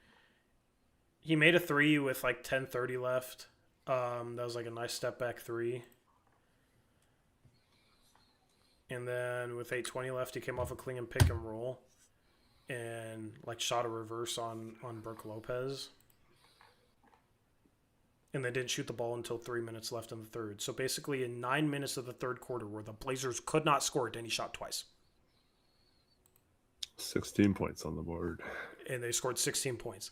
That's where Denny, when his team can't score, needs to just step up and all right, I'm going to try and make something happen. If he fails, that's fine. The rest of the offense is a complete joke anyway. I'd much rather go down with Denny trying to do stuff than Chris Murray trying to do stuff, or with Caleb Love shooting, airball floaters or airball contested 3. Caleb Love had a decent game today shooting the ball, but you know what I mean? City Sissoko doing whatever. I'd rather just have that be Denny. The odds for success are higher with him being aggressive compared to him being passive and making some of these other guys do things.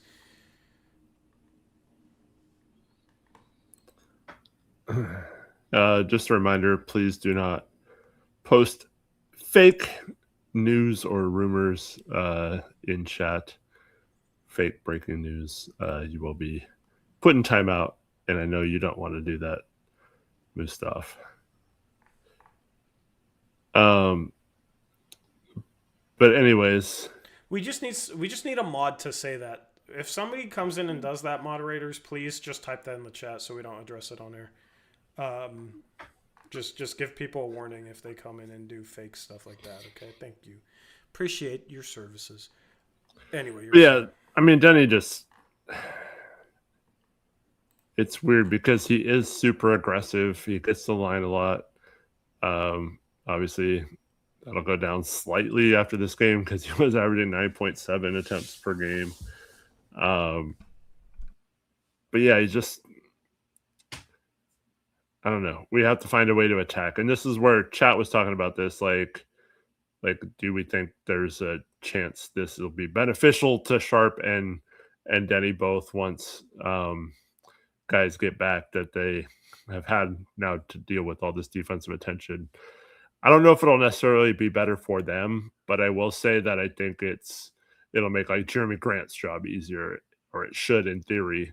Drew Holiday should have an easier time when he gets back. The problem is there's lots of things you can do offensively to take advantage of a team double teaming or overplaying certain guys. And the Blazers, that's where I'll say they might not have the personnel, but they also don't even try to do some things like run certain sets like I was talking about earlier. They don't try to run because when you're getting double teamed, we talked about this with Dame for years too. Running off ball screens like what the Warriors do with Steph Curry makes it really hard to double team him, because double teaming someone off ball just kills your defense if you attack it right. So I feel like once we have some guys back that are more capable players than what we have out there right now, it should just naturally get better. But I don't think it's going to improve a lot until I see some sort of actions that like make other teams pay for their defensive coverages right now. And to me, it's really simple. I would guard Sharp and Denny as close as possible, and I would make anyone else beat us. I know Tammani had 20 points tonight, but he's been very up and down this year. Has had seemingly more down offensive games than up. Yeah, I would live with some of these other players beating me, and if they do, you just got to tip your hat to like a Caleb Love. So that's how I would defend the Blazers. But until the Blazers like have some sort of action to get these guys going to where they're not just having to dribble into the double teams from half court, I don't know what's going to change. Yeah, I do want to talk a little bit about Sharp. So the second half he had. The second half he had reminded me of like the guy earlier in the season that I criticized a lot. He missed a corner three. It was a fine corner three. He's been shooting the three ball well. Open corner three. Okay, I'll live with that. He then immediately, this is the third quarter, he immediately, right after that, I think it was the next possession, pulls up going right from three with a hand in his face and 15 on the shot clock and bricks it off the backboard. And that was one of those, Shea, what the hell are you doing? Why are you settling for such a bad three with 15 seconds on the clock? Okay. He had a nice cut, got a bucket in the third quarter. That was a pass from Denny. That's a cut that's kind of prevalent in their offense. And then the final two shots of the third quarter was basically him driving and getting blocked by a big man. The first one was extremely, extremely frustrating. I'm going to let me throw an image up here, and I'll show you guys why it was frustrating. Let me save this. I still feel like he's not particularly reading the floor and more so just kind of playing off talent, Eric.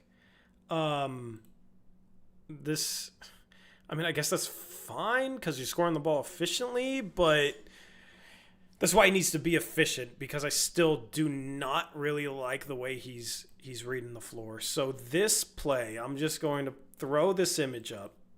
Okay, let me maximize it.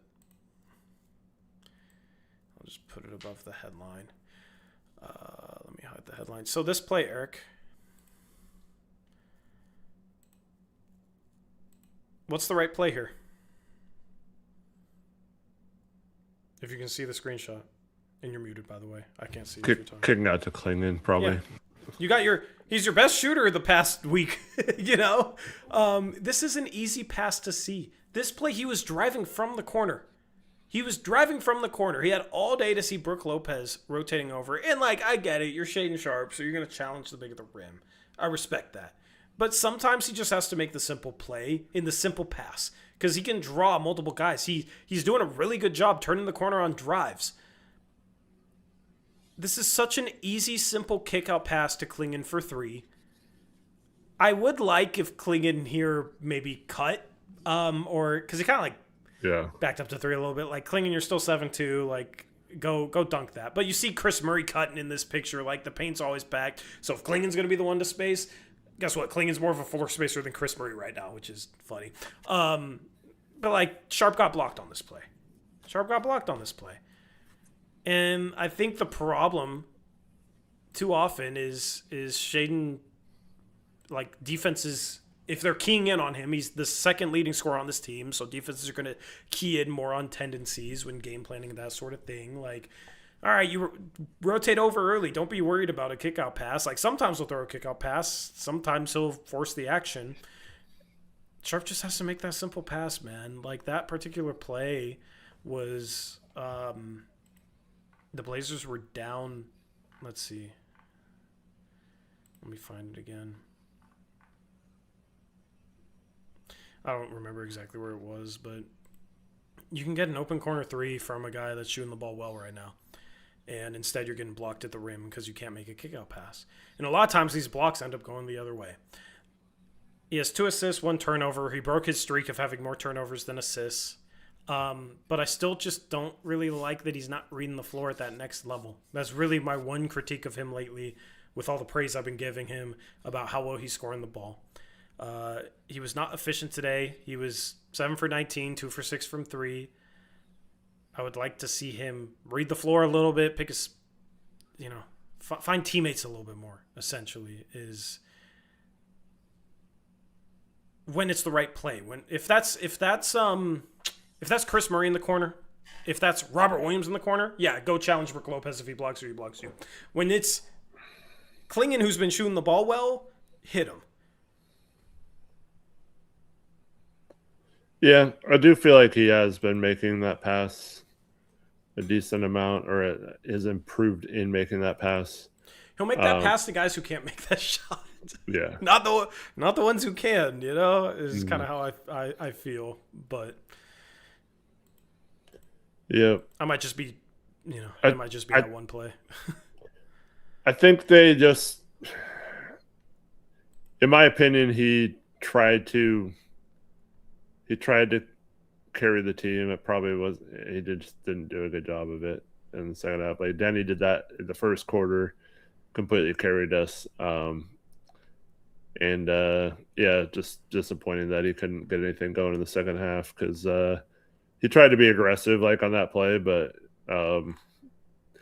he's used to getting that shot off, the quick layup against the center, and it was not working in this game. Well, here's the thing. Centers, knowing how athletic he is, like, they're going to know they need to rotate quick. Yeah. So if you can make that kick out pass to guys that can shoot, if Klingon's shooting threes and you're making the center think about that a little bit, and you're willing to make that pass, that'll make your life easier to score too. If you make that center maybe wait a step later because he's worried about Klingon. I mean, but here's the thing. If Klingon's a dump-off threat too, like Lopez didn't see where Klingon was on that play. So that's the thing, is you got to punish the big men for rotating early and taking away your opportunity to dunk by finding your teammates. That's the thing. Like, Denny makes that pass. Denny doesn't get blocked there. Denny makes that pass to Klingon in the corner. And it's not to compare him. It's just where Denny's playmaking is at another level. There's a reason why even in games where guys don't make shots, Denny has 9 assists, where Sharp has 2. So that's the next thing to see from Sharp. He's been scoring the ball efficiently. Tonight was a struggle. He was 2 for 6 from 3. The 3 looked good at the start of the game too. Like, he got good arc on it. His shot looked pure, and then he missed his final 4. But he's 2 for 6. All right, that's 33%. I said last stream I was going to be curious to look back on things like 2 to 3 weeks from now, because he was coming off back-to-back bad 3-point shooting games, and see if that was just the beginning of another slump or another downturn, or if his shooting improvement lately was something that he was going to be able to maintain. Obviously not going to know off of 3 games now. As I said last stream, not going to know off a small sample size. But it was nice to see him knock down a couple threes early in this game. He didn't really get a super clean, like, standstill shot from 3 the rest of the game, it felt like. Mm-hmm. Yeah, I do want to mention that finally we had a fast break that was very well executed by him and Denny at the beginning of this game. I was pumped because the Blazers were playing well. We built this 12-point lead or 13-point lead at one point, and it seemed like the Blazers were playing with some pace. Like it wasn't like the pace at the beginning of the season where it was like just like all out, like all the time craziness, but it felt like a more like effective pace. Like they were moving the ball fast, they were getting up the floor fast, they were making quick decisions. And that one, I think it was exemplified by that fast break where Sharp drives right into the fender, kicks it back to Denny, and Denny obviously had a beat on the lob pass to him. And I thought both players executed perfectly. And so they do not, like, Sharp doesn't get an assist for that, obviously, but I thought he made the right play. And good pass from Denny back to him, and so I was excited when I saw that play.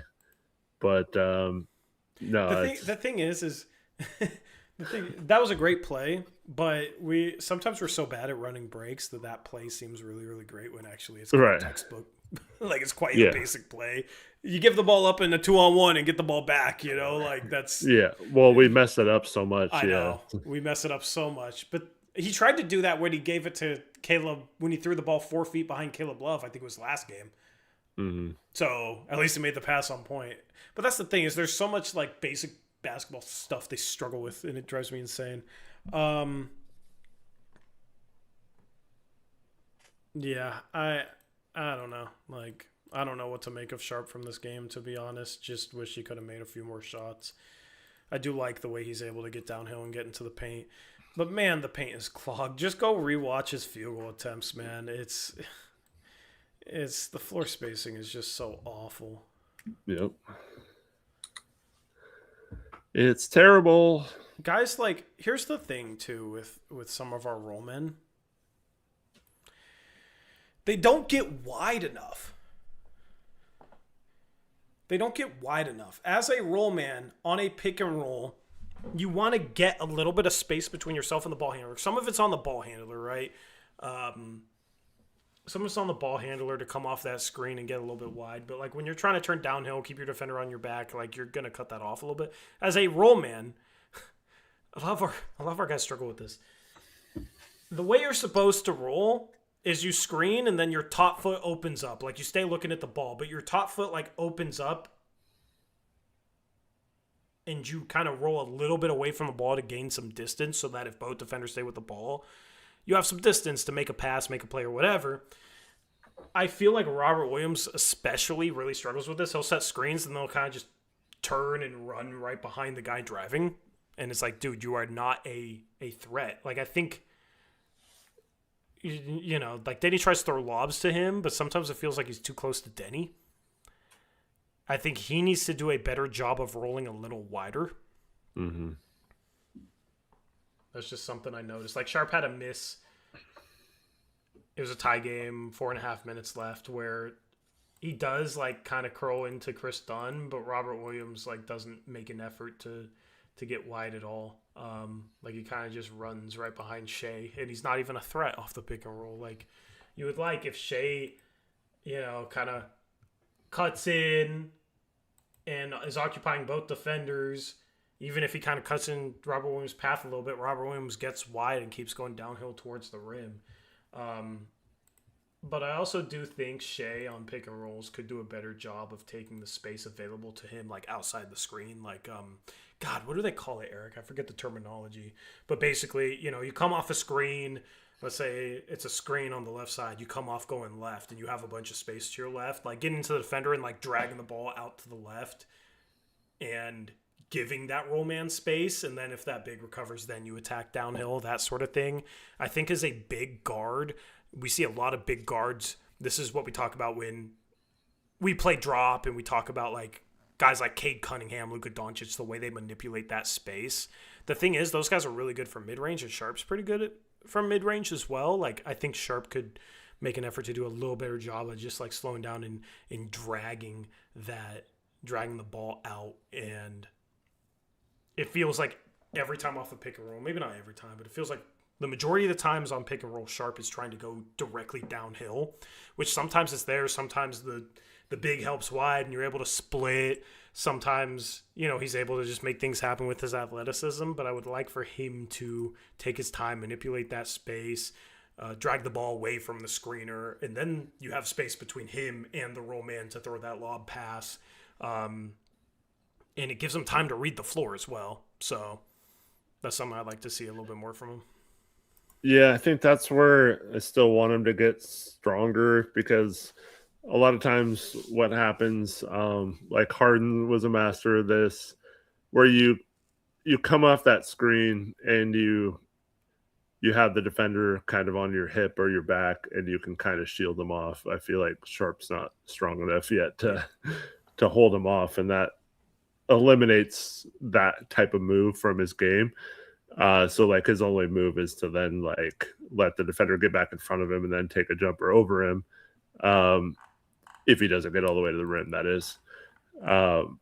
But yeah, I feel like on both ends, he just gets kind of out-muscled or pushed around a little too much, or doesn't.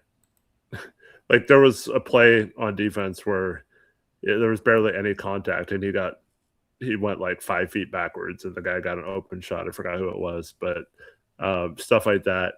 I think he just needs to hit the weight room a little bit and get a little stronger. But I think, I don't know, some people when they're super athletic don't like to get bulkier because they feel like it's going to ruin their athleticism. But I think in Sharp's case, he needs to find like a little bit more of a balance between strength and athleticism if he wants to be as good as possible as a basketball player, not just like a dunker or someone who makes cool plays every once in a while. Yeah. Also, one final note, man. Can we stop having Rob Williams spot up in the corner? Yeah.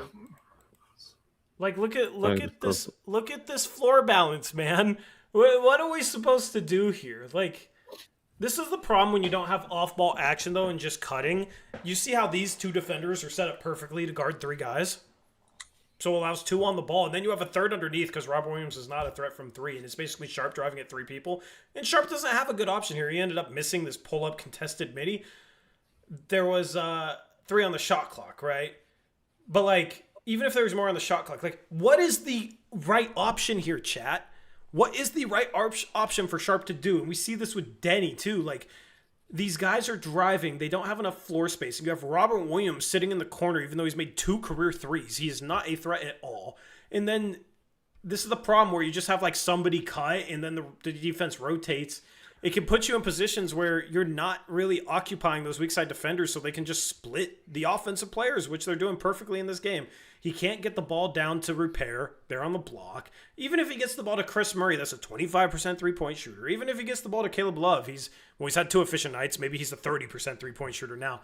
But you just see how the math is really bad and the setup's really bad. Like, there's a lot of possessions like this where that's how the offense bogs down.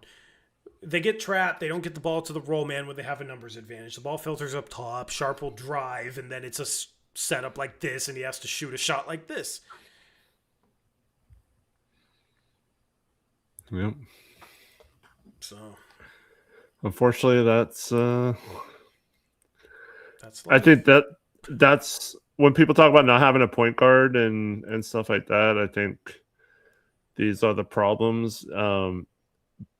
And it's twofold. Like, one is, I think we need Sharp to be able to handle those situations and be able to score out of them and be able to create. But I also think, like, if he has a really good point guard setting him up, I still wonder outside of the fast breaks where any like backdoor lobs cuts or like whatever backdoor screens, like why are we not running any of that ever? Just to keep the defense honest. But in just terms of Sharp, he's going to have to learn how to be this way and learn how to, have more assists than turnovers, things like that. If he's ultimately going to be the star that people think he could still be. But he will have an easier time once we get like Dame back and other players back next year. It's just a matter of will he go back to being kind of passive like he does tended to do in previous years, or will he still be aggressive and be able to handle those situations or maybe exploit them a little better when he has a little bit less attention? We'll see. That the jury's still out, but yeah, tonight, fortunately, I think he had 12 at halftime, so just a terrible second half for him. Did nothing. I want to talk about Tammani. I did tweet this game. Okay, I had to tweet this game. I had a lot of people agree with it. A couple people think it's insane, but I'm starting to think, and this is funny because like he shot a decent 3-ball today, but I'm starting to think Tammani Kamar is a bench piece on a contending team. A bench player? Yeah, like a 6th, 7th man. Yeah. The problem for me is I am starting to agree with that just in terms of, okay, he's not necessarily playing good enough to be a starter on a contending team. I agree with that sentiment, but I also have this issue where I don't know if having like a defensive player like Tammani is the best situation to have as like your 6th or 7th man versus starting. So like even if he is your 6th or 7th best player, like I don't know if he should be not started. A big part of it is he hasn't done a particularly good job defensively. Yeah, right. You know, he hasn't been that guy defensively so far this year. He's taken a step back, unfortunately. He hasn't really slowed down stars. I mean, who has he slowed down this year? Right. Like last year we had a stretch where it was like Tyrese Halliburton didn't score against him. Trae Young had an awful game against him. Like, look at this stretch Tammani's on. He guards the opposing point guard and completely takes him out of the game, even if they're a star. Like, we had stretches like that. Who has he slowed down this year? Almost every opposing star, it feels like, goes off against us. I guess it'd be different if we had a full team, but like if we're just making this argument between Jeremy and Tammani, like who should start, I feel like Jeremy's archetype. Well, I don't think Jeremy is a starter on a contender either, but yeah. I'm just saying, like, in terms of just having like a guy who can score and stuff, I would rather start Tammani and bring the scorer off the bench than the opposite, just because like I feel like it kind of ruins your bench unit if you don't have guys who can create or get buckets. So I'm going to make a statement, okay? And this is like mainly based on this game, but also it's like a theme that I've started to notice. And I want you to either tell me if you agree, you disagree, or you're on the fence with this statement, okay? Don't even give me your reason why, because I want to explain the statement. You're going to allow me to fence it?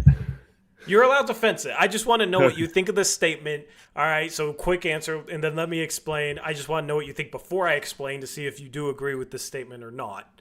Okay? But I do want to explain it before you go on. So, let me know. I think Tammani, at least lately, is a bit of a ball stopper. Agreed. Okay.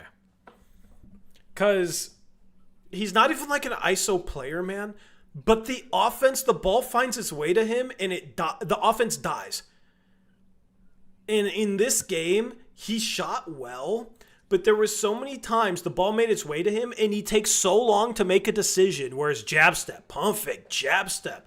The problem is, if he puts the ball on the floor and drives right now, there's like an 80% chance it goes poorly, which is really, really bad.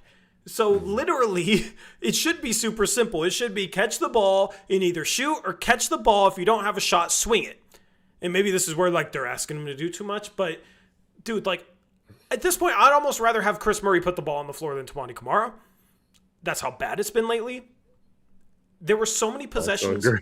today. There were so many possessions today where the ball found Tammani and he took so long to make a decision. Everybody's just kind of like standing around. What is Tammani going to do? And then he dribbles and like takes too long to drive and then still doesn't find a teammate. And it's like, man, just slowed up the whole possession. There were so many times today where I felt that way. And yes, he shot well from 3, which was nice. It's just when he doesn't have that shot and the ball finds its way to him, he kind of kills it. No, I completely agree with what you're saying. And it's almost like we talked about this where at times it just our offense devolves into like okay, Sharp and Denny just take turns trying to do something, and that's all we really have to go to when things go bad. But I feel like Tammani like gets the ball and it's like, okay, now it's my turn to do something, and it like rarely works out. And it's the case where he should be a 3-and-D guy if you don't get the ball and take an open shot. Occasionally you could pump fake and drive if someone closes out hard, you recognize that quickly. But otherwise, the ball needs to move, man. It needs to get out of your hands quickly if you're not going to shoot.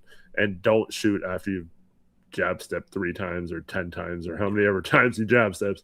That rarely ever goes in either. So just shoot if you're wide open, get the ball up quick and move the ball like Donovan's doing when he's I think Donovan's doing like a really good job of like kind of finding that balance between taking the 3-point shot when he's open and immediately getting it to Denny or Sharp or a cutter if there's a cutter. And so I need Tammani to recognize those and be a similar type of player where it's not sticking to him. Yeah, absolutely. The thing is if you've ever heard the Miami Heat explain their offense, I think it was on a Prime broadcast where they were in studio. The Blazers run a very similar offense. They ran a lot of ball screens in this game, so it's a little different. But their motion offense is predicated on quick decisions, on drive, kick out, shoot. Once he gets the ball, shoot, or attack the closeout, or swing the ball. He's not designed where the ball gets kicked out to Tammani Kamar and he sits there for 3 seconds deciding what to do. And in the first half, when the Blazers had some really good possessions, they were making quick decisions, right? And I think sometimes this team, especially without a point guard, struggles. Like they try and make quick decisions and they turn it over, because they're maybe not settling down enough. But like that's the offense they run, right? That's kind of what it's predicated upon. Tammani cannot be a guy where the ball finds him and he stands around for 3 seconds, because then your advantage is gone. Like he either needs to shoot if he's open or attack the closeout right away. If he hesitates to shoot and therefore can't attack the closeout, the next thought should be swing, like immediately swing. Also, Eric, I kind of feel like he should stop being parked in the corner because he does not shoot corner threes well. He was one of the top 10 worst players in the league shooting corner threes. And I don't know what it was this game. I think did he make a corner 3 in this game? Because he certainly missed some. It felt like all his makes were above the corner. Yeah, there was a couple corner 3s you knew like the instant it left his hand that was not going in.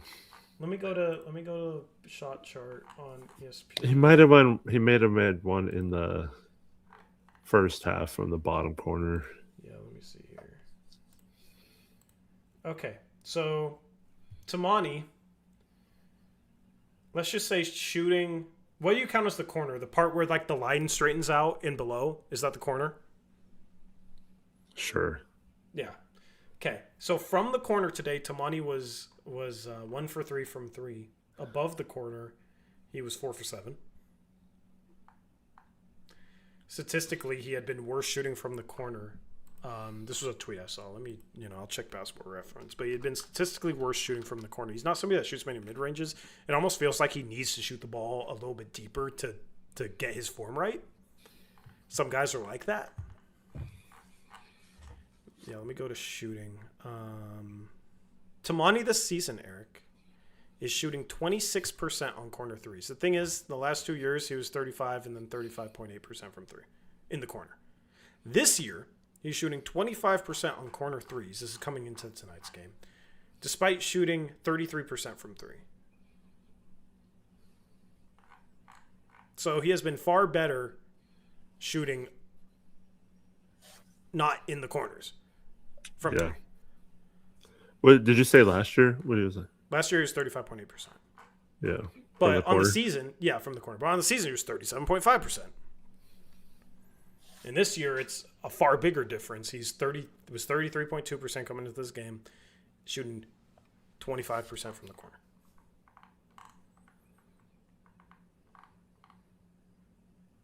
Not good enough. If he only shoots a quarter of his threes from the corner. Last year he shot 42% of his threes from the corner. So he's shooting less from the corner. Could just be small sample size, but I do think that's interesting. Also, half of his shots were threes last year. 65% of them were threes this year. So anything off the dribble is just. Why can't he cut more like Chris Murray? He used to be a guy that cut a lot. If he's not shooting the three well. He's had moments this year where he's cut, and he last year he made some really good cuts. It does feel like he's not cutting enough. Mm-hmm. I do agree. I didn't mean to put Caleb Love in the starting lineup, by the way, on the graphic, but it is what it is. Might as well have started. Yeah, Chris started. What do you think of Chris today? I mean, obviously the 3 turnovers aren't good. I thought,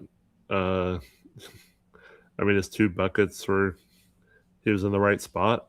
He had a couple of rebounds, one really nice steal. I think he took the ball away from Harden.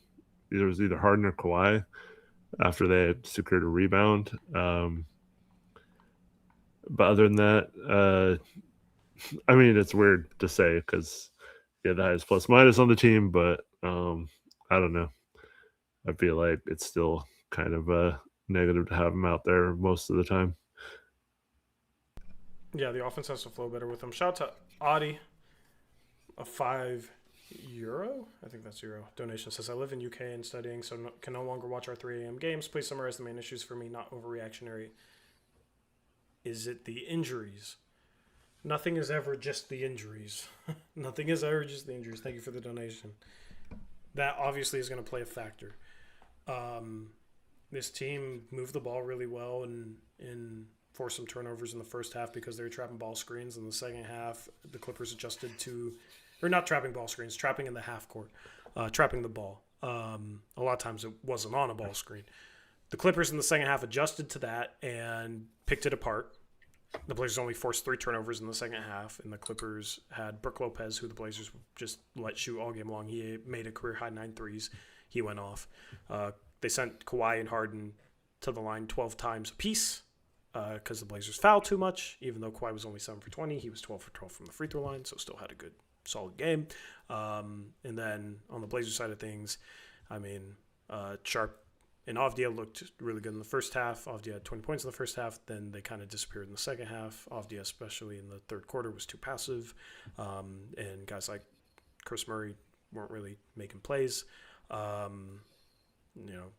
turn, like 3 turnovers from Chris Murray is never good. He should never be turning over the ball that much. He's not somebody that dribbles a whole lot. And, the Clippers went on a massive run in the second half. The Blazers scored 16 points in the third quarter. They couldn't make a shot even when they got an open shot. Klingon was 3 for 3 from 3. His shot looks legit. Had 4 assists. Like, his offensive flashes that I've been talking about lately are really fun. But, the Blazers basically just fouled their way to a loss, sent the Clippers to the line too much, and let them shoot 50% from 3. Did not do a good job defensively at all today, and their defense is inexcusable. That's my quick summary. Thank you for the donation. Did you get the one before that, the member message? Thank you. Shout out to Ray Nathan, member for 35 months. Our city and love almost out of NBA days is 2 ways. City's played 25 games. Love's played 22. So they're roughly halfway up. I think it depends on which apron you're in. So the Blazers obviously wouldn't have that. I think they can play 50. Yeah. And shout out Tristan, member for 22 months. That's right when I think the team is going to turn a corner. This team has made me a little pessimistic.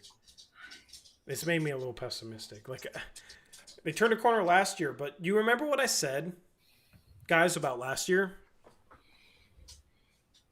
Do you remember what I said? I said, if you take out the 11 game stretch where they won 10 games, where like 10 of those 11 games were at home, I believe, they kept playing teams on the second night of a back to back who were tired, and the Blazers' energy kind of went out there. Teams missing good players in those games. If you take out that 11 game stretch where a lot broke in the Blazers' way, they still were a pretty damn bad basketball team. They were 26 and 45 outside of that 11 game stretch where they were 10 and 1. Okay. And I said going into the season, like, we're going to find out pretty quick if that 10 and 1 stretch was real or a fluke. I questioned it after that stretch when the Blazers started struggling. They still played some good defense, even after that stretch to end last season. Better defense than they're playing now. But if you remember, I questioned that stretch, and people were like, you're so negative. They won 10 out of 11 games. How could you ever complain about winning 10 out of 11 games? And it was like, guys, I'm not complaining. I just don't know if this team is truly turning the corner. A lot broke right for them in those 11 games, and that's only 11 games out of an 82-game season, right? So what about the other 71 games? If we're going to put stock in 11 games, we've got to put a lot more stock in the other 71 games, right? But, oh, no, they turned a corner mid-season, and they kind of regressed, but, you know, they still made positive progress. They won 36 games. That was a narrative. Well, they're 12 and 19 right now. If anything, that 11-game sample, in the grand scheme of things the past couple of years, is definitely a fluke. It's definitely a fluke. Whatever, Tori. I saw them win 4 games in a row once, and everyone lost their mind. Yeah, like... But that's the thing, is I question whether that's real or not, and people just say I'm Mr. Negative. I'm always so pessimistic. Well, like, the defense has taken a step back. Like, the last year and a half, we're almost, we're 10 games away from being halfway through the season. You basically have almost a full season of this defense playing, like, close to, if not a bottom 10 defense in the league, and then you have half a season where they played well. I think it's easier to put more stock in the 2/3 of the sample where they have not been a good defense than the 1/3 where they have been. It's twice as large of a sample. Like, I had high expectations for this defense coming into the season. I even brought up, like, they should be able to be borderline elite with the players that they have on the roster, the defensive players that they have on the roster. Some of it's been injuries, but a lot of it, man, is just they're not good defensively. They don't do little things well. They don't box out. They don't close out defensive possessions. They over-pursue on the perimeter. A lot of it's coaching. There's so many different little things that go into it, but, like, that's what I mean by this team is kind of conditioned me to be pessimistic. I wish I could get super excited about an 11-game sample, but I don't know, man. Like, it's obviously not been real. It was obviously very valid to question that, even though I took a lot of heat for it. So it's fine. I'm always going to get heat for anything I say nowadays. But even if I defend Denny Avdia on Twitter, I'll get a ton of heat, like, even though that's positivity. So it doesn't even matter what I say at this point. This is where what I was saying earlier comes back into play. This was supposed to be the year that all these stupid-ass excuses went away, and we actually got down to, why isn't this working? Why aren't they taking that step? Why aren't they looking at least as good as they were last year? And to just chalk that up to injuries or not having a point guard. The GM literally stood up there when Scoot got hurt, or sat up there, and told us all that they had plenty of ball handling on this team. So I don't want to hear then that, what are they supposed to do? They don't have point guards or whatever. We know Drew has injury issues. We know Robert Williams has injury issues. Jeremy Grant's been injured every year since he's been here, I think. I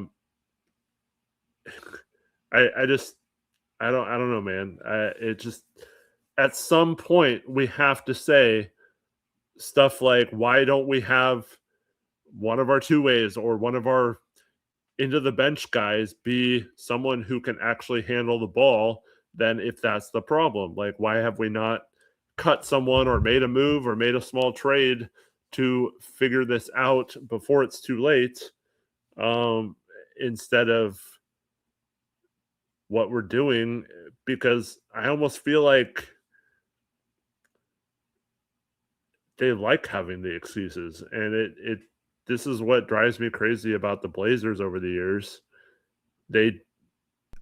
I think they don't want to fix it sometimes, because if they brought in a point guard right now, then they can't have the excuse, well, we don't have a point guard, right? And then they start to question, well, why isn't this team playing better? And why are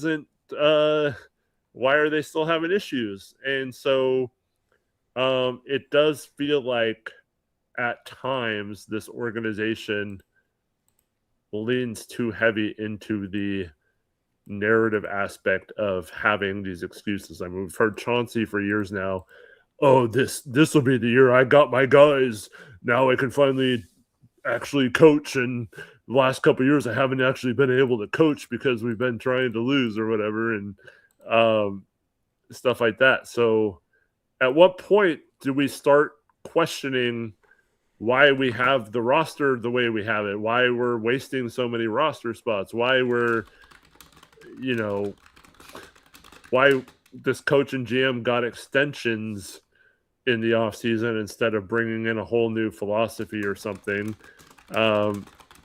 And even back when we were healthy, it wasn't as good as last year either. So what is it going to take to get people to start questioning everything instead of just, oh, well, what are we supposed to do? We have injuries and a crappy coach or something. Yeah, I thought I muted my mic. Sorry for the keyboard. I'll just say this, man. I'll just say this, okay? Like, just to put a ball in this conversation and this stream, okay? Adam Smits comes into chat. He says, not an accurate example to compare. No Drew, no Grant, no Scoot at all. No other role players, such an incomplete eval. G League 2. We didn't have Drew last season when we had the good stretch of defense. We've had Grant for 87% of the season. He's played 26 out of 31 games. Okay, so we can't sit here and be like, oh, well, man, we can't evaluate the defense because Grant is out. We've had 26 games of Jeremy Grant. Okay, no Scoot at all. Scoot was like okay defensively last year. Scoot was not the reason the defense was elite last year.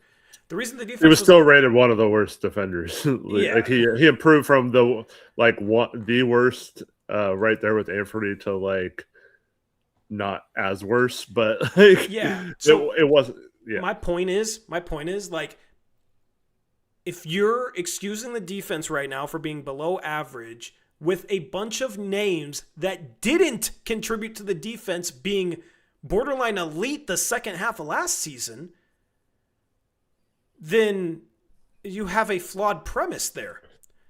Because those guys weren't what made the defense elite the second half of last year. It was a bunch of guys that are currently playing. So that's where the personnel excuse falls short, because the roster that we have out there right now looks pretty similar to the roster that we had out on the floor playing borderline elite defense last year. So obviously it goes beyond the personnel. Obviously it's not just the personnel. You could try and make the case that if Drew was healthy, this defense would be good. But when Drew was still healthy, I was sitting here telling you guys, this defense is not good. I was sitting here at the start of the season saying they're turning over the ball a lot. They're forcing a lot of turnovers. That's not sustainable. They were forcing turnovers. I think 5-6 games into the season, they were forcing turnovers on 20% of defensive possessions. That's down to 14. That was never going to sustain itself. That was a higher mark than any of the past 10 years from any single team. Obviously, that was unsustainable.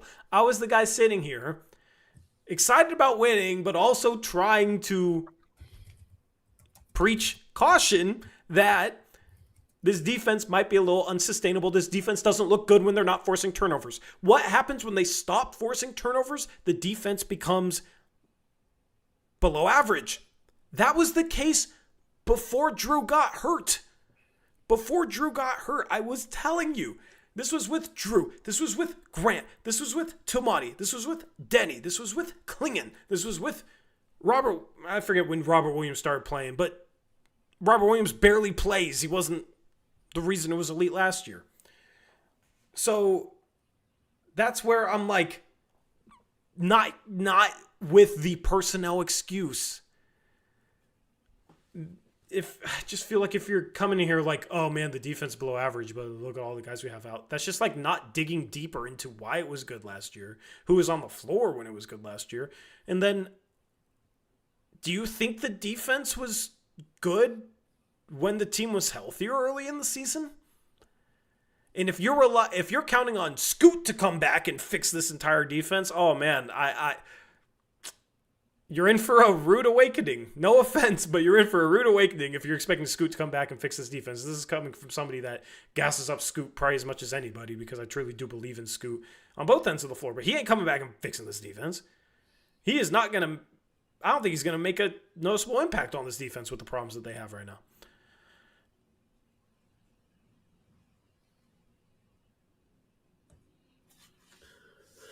Yep.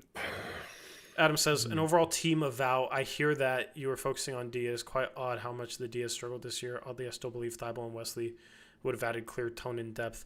I mean, Thibault barely played last year when they were borderline elite. So, yeah, sure, maybe he could help defensively. But this is a guy that gambles all the time anyway, and that's the Blazers' biggest problem is they're too aggressive on the perimeter. They gamble too much at times, and they let guys get past them and downhill at the rim, and it collapses their whole defense, forces them into rotations, and they get a decent amount of shots at the rim because of it, and the Blazers foul at one of the highest rates in the league because of it. Matisse Thybulle is not fixing that.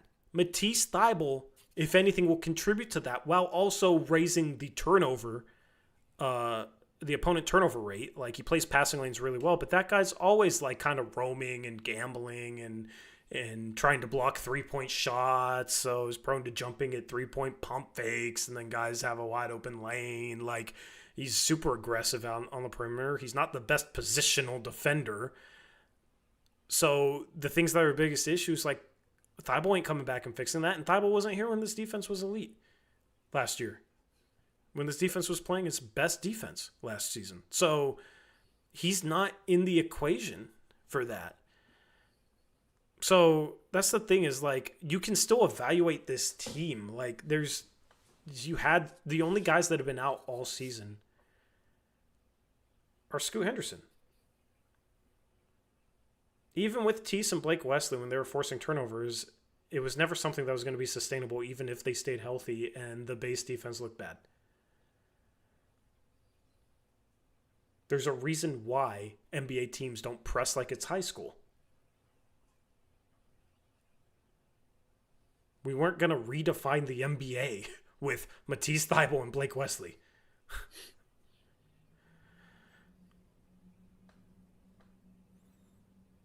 I wish they could, man. I wish they could, but, like, it's not my job to come up here and not keep it real with you guys. Like, it's my job to come up here and keep it real.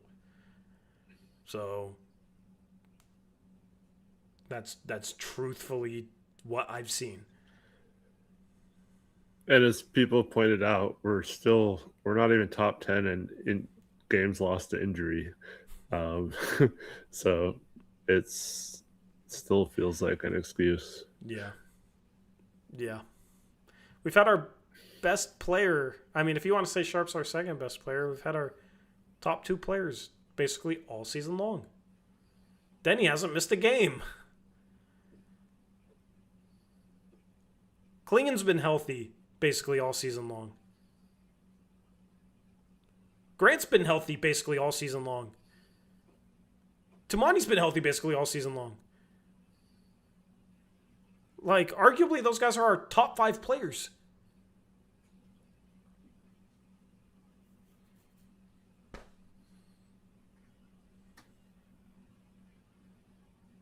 Yeah, Rob's actually been healthy. Yeah. This Taylor back. Trevin, exactly. He says we just have outlier bad depth. Yeah, the 11th through 15th spots on this team are really rough, are really bad.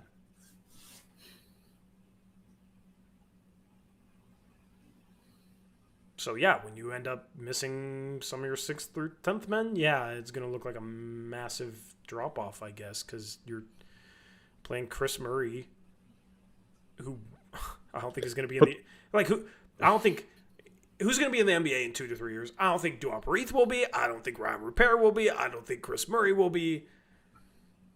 Young Hansen hopefully will be, but he's not a guy that's in the NBA because of what he can do right now. It's because of what he can maybe do in 3 years. And Damian Lillard is hurt. So, yeah. Yep. I saw a drop the other day on Christmas Eve. In person? Yeah. Oh. Where'd you see him? He's coming out of a store in Tigard area. Did you give him a 3-point shooting advice? No. He was kind of like walking. I know, I'm kidding. He was like walking away from me, so I didn't say anything. If I would have been like just a few seconds earlier, I would have wished him happy holidays, or yelled Big Daddy at him like Taylor Beckers. Please don't do that. Oh my god. What's Could you up, imagine Big somebody Daddy? who's not a Blazer fan just hearing that in the parking lot of a Fred Meyer or wherever the hell you went to? The 6'6" dude, and then you got 6'8" dude. They're calling each other Big Daddy. It'll be a little weird. Have you noticed Calabro hasn't been calling him that much lately because he hasn't been playing well? Or maybe he was told to chill on the nickname. I don't know. He's one of the nicest dudes you'll meet. Yeah, he and Blake Wesley are, man. Don't make it weird, Tori. It already is weird. I don't gotta make it weird at all. It's already a weird thing. Yeah. Ask your girlfriend to call you that and see if she thinks it's weird. That's all I'll say. My mom's got a chance to meet and talk to him a couple times, and she says the same thing. Super nice. That's cool. Yeah. Life advice, please. Next stream. Yeah. Max, next stream. You know what's weird though, Tori? What's up? Like if I saw Donovan Clayton or Jan Hansen, I would be like, "Oh my god, this guy is like huge." But like Dwap was like, "Oh, I'm not that much smaller than this guy." Like, damn, Taylor just called like an NBA center. Yeah. Like, Taylor just called you a senior citizen. Yeah. Damn, no, Taylor. it's true. Yeah. Damn, Taylor. It's messed up, man. He's in his 40s. It's not a senior citizen.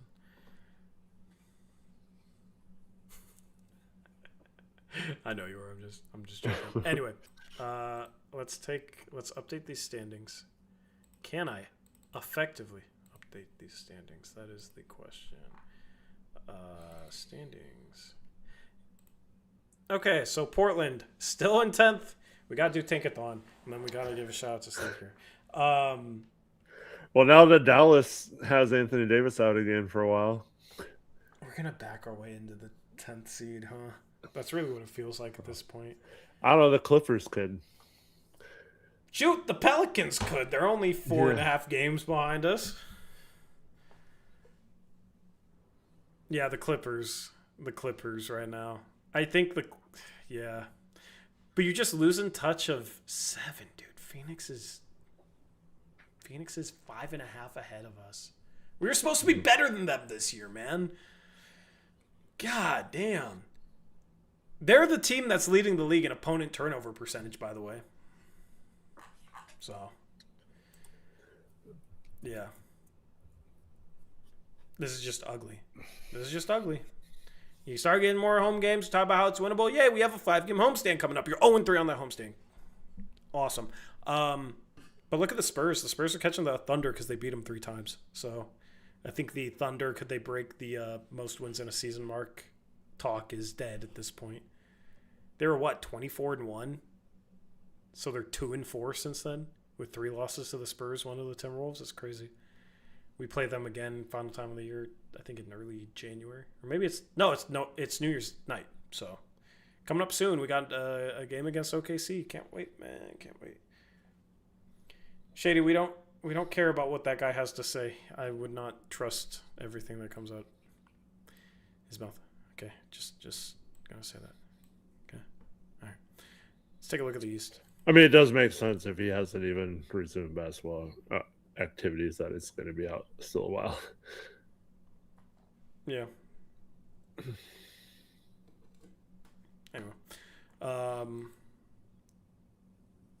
Detroit still leads the East. Knicks 2.5 games back. Detroit just lost to the Jazz tonight.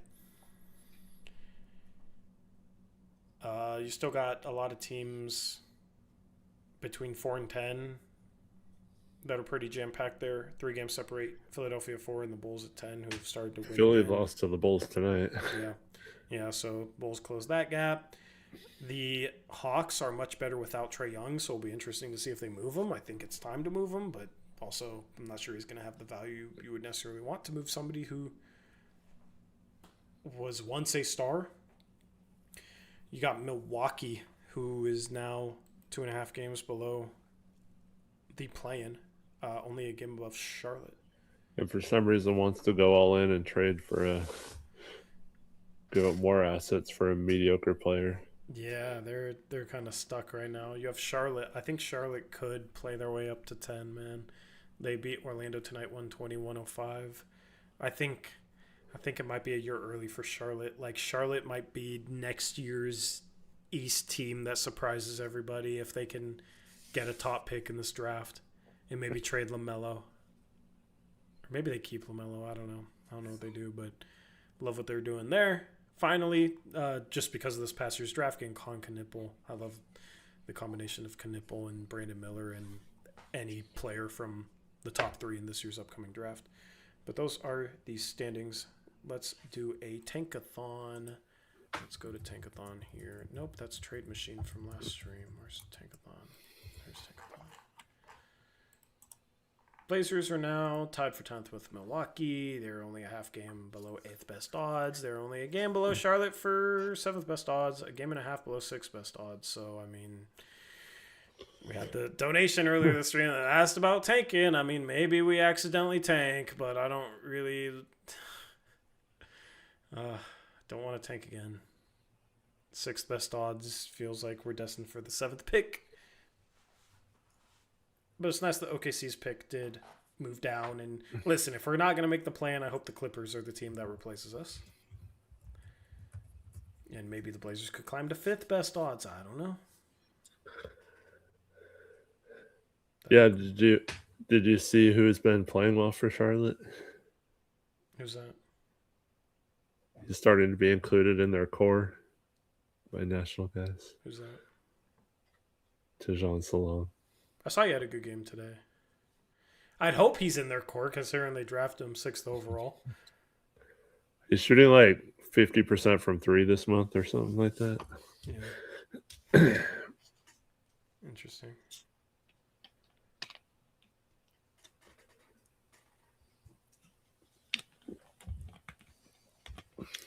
All right, let's do this tankathon. Spin it. Hopefully there's some... We haven't had a lot of lower teams move up, so... Is it still spinning? Hello?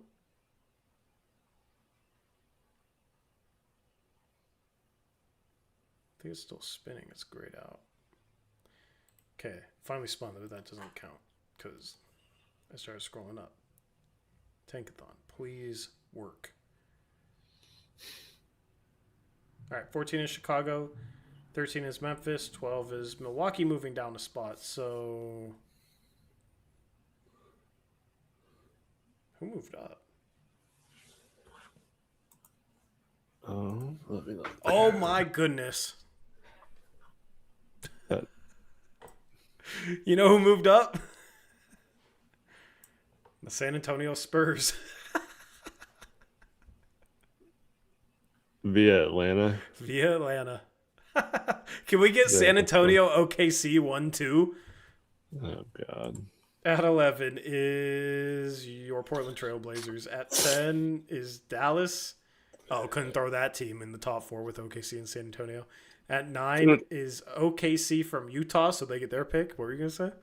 can we just pause for a second and say, all you people, like, trust me, I am.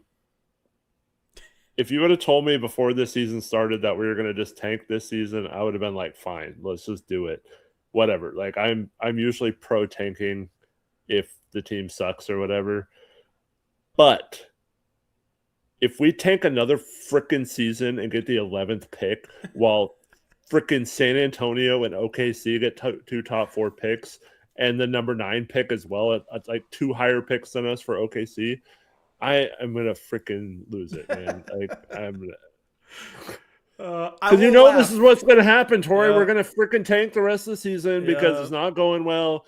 We're not going to get, like, it's going to come out that Drew and Jeremy and Scoot are going to be out another 2 months. Yep. And we're going to freaking tank, and we're going to freaking not move up. We're going to move down 2 spots from like 7 to 9, and we're not going to get a freaking good pick while everyone around us gets better picks, and we'll have just freaking wasted a whole season with no real chance to improve. And then we'll still have a really good player there at 11 that fits what we need, and then we'll trade down for a second rounder project.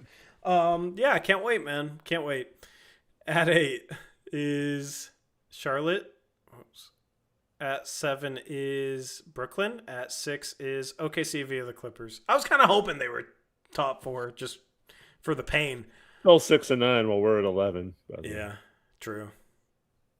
5 is Indiana, moving down 4 spots. So Atlanta's pick from New Orleans is top 4, and then Atlanta's pick to San Antonio is top 4. That they traded for DeJounte Murray.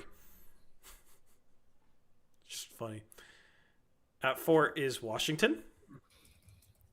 At 3 is San Antonio via Atlanta, so they get one of the big 3. At 2 is Atlanta via New Orleans, and at 1 is Sacramento.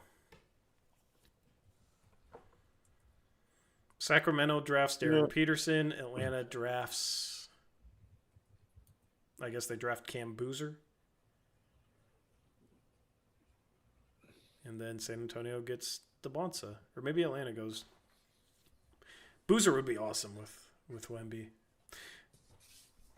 Yeah, we need Atlanta and the Clippers to win games. I actually, like, even though they're in the West with us, I wouldn't mind if Sacramento. Yeah. Yeah, I wouldn't mind it either. Like, if I could pick a Western team to get the top pick. See, it's probably them. Even more so than Utah. Like, Utah's looked surprisingly okay so far this season. They're 11 and 19. They were literally half a game worse than us.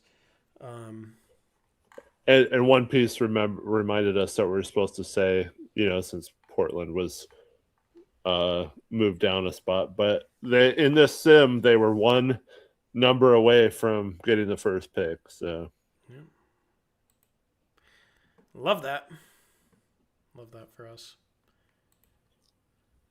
Tankathon should have a thing where you can click after you simulate to see the number combination for that. I know that's not how it works on Tankathon. I'm just saying it'd be funny if we did look and it was one number. Sanak Jr. might as well already be a Blazer. Yeah, there you go. I love how we had somebody come in our chat. He got his comment hidden because he insulted, but he basically is mad about us talking about how young Hansen is multiple years away because he didn't even play today. He got mad at us, told us to stop talking about Young. He didn't even play today. Well, is he talking to us or someone in chat? That's what I was asking. Yeah, I don't know. If he's mad at us, yeah, well, he didn't play today because he's multiple years away. Exactly our point. And if you are mad at that, then I guess, I don't know. Because that's just kind of the reality of it. So I guess you're mad at reality. Have we finished in the top 4 this season yet? I think once. and I think we were 4th. We have not gotten a top 3. We need a top 3. I don't think we have. Maybe I misremember. But I'm tired of doing freaking tankathons. Okay? Anyway, shout out Sleeper. If you didn't put together a Christmas parlay, you got NFL coming up on Sunday. You got 9 NBA basketball games tomorrow. And if you want to get on the action, you can put together a little parlay. I know you guys are sports smart, at least with basketball. At least most of you. Okay, this applies to most of you. Use that promo code Uprise. Get a free $20 entry, no deposit required, so you don't even have to put in any of your own money, and you get a free $20 entry, which could turn into a free $100 if you know your stuff. So take advantage of that and use the promo code Uprise on Sleeper. Shout out to them for sponsoring the show. Couple NFL games tomorrow. Yeah, that's true. So you can put together an NBA, NFL parlay. You got college football playoff. They got that stuff on there as well. Anything else, Eric?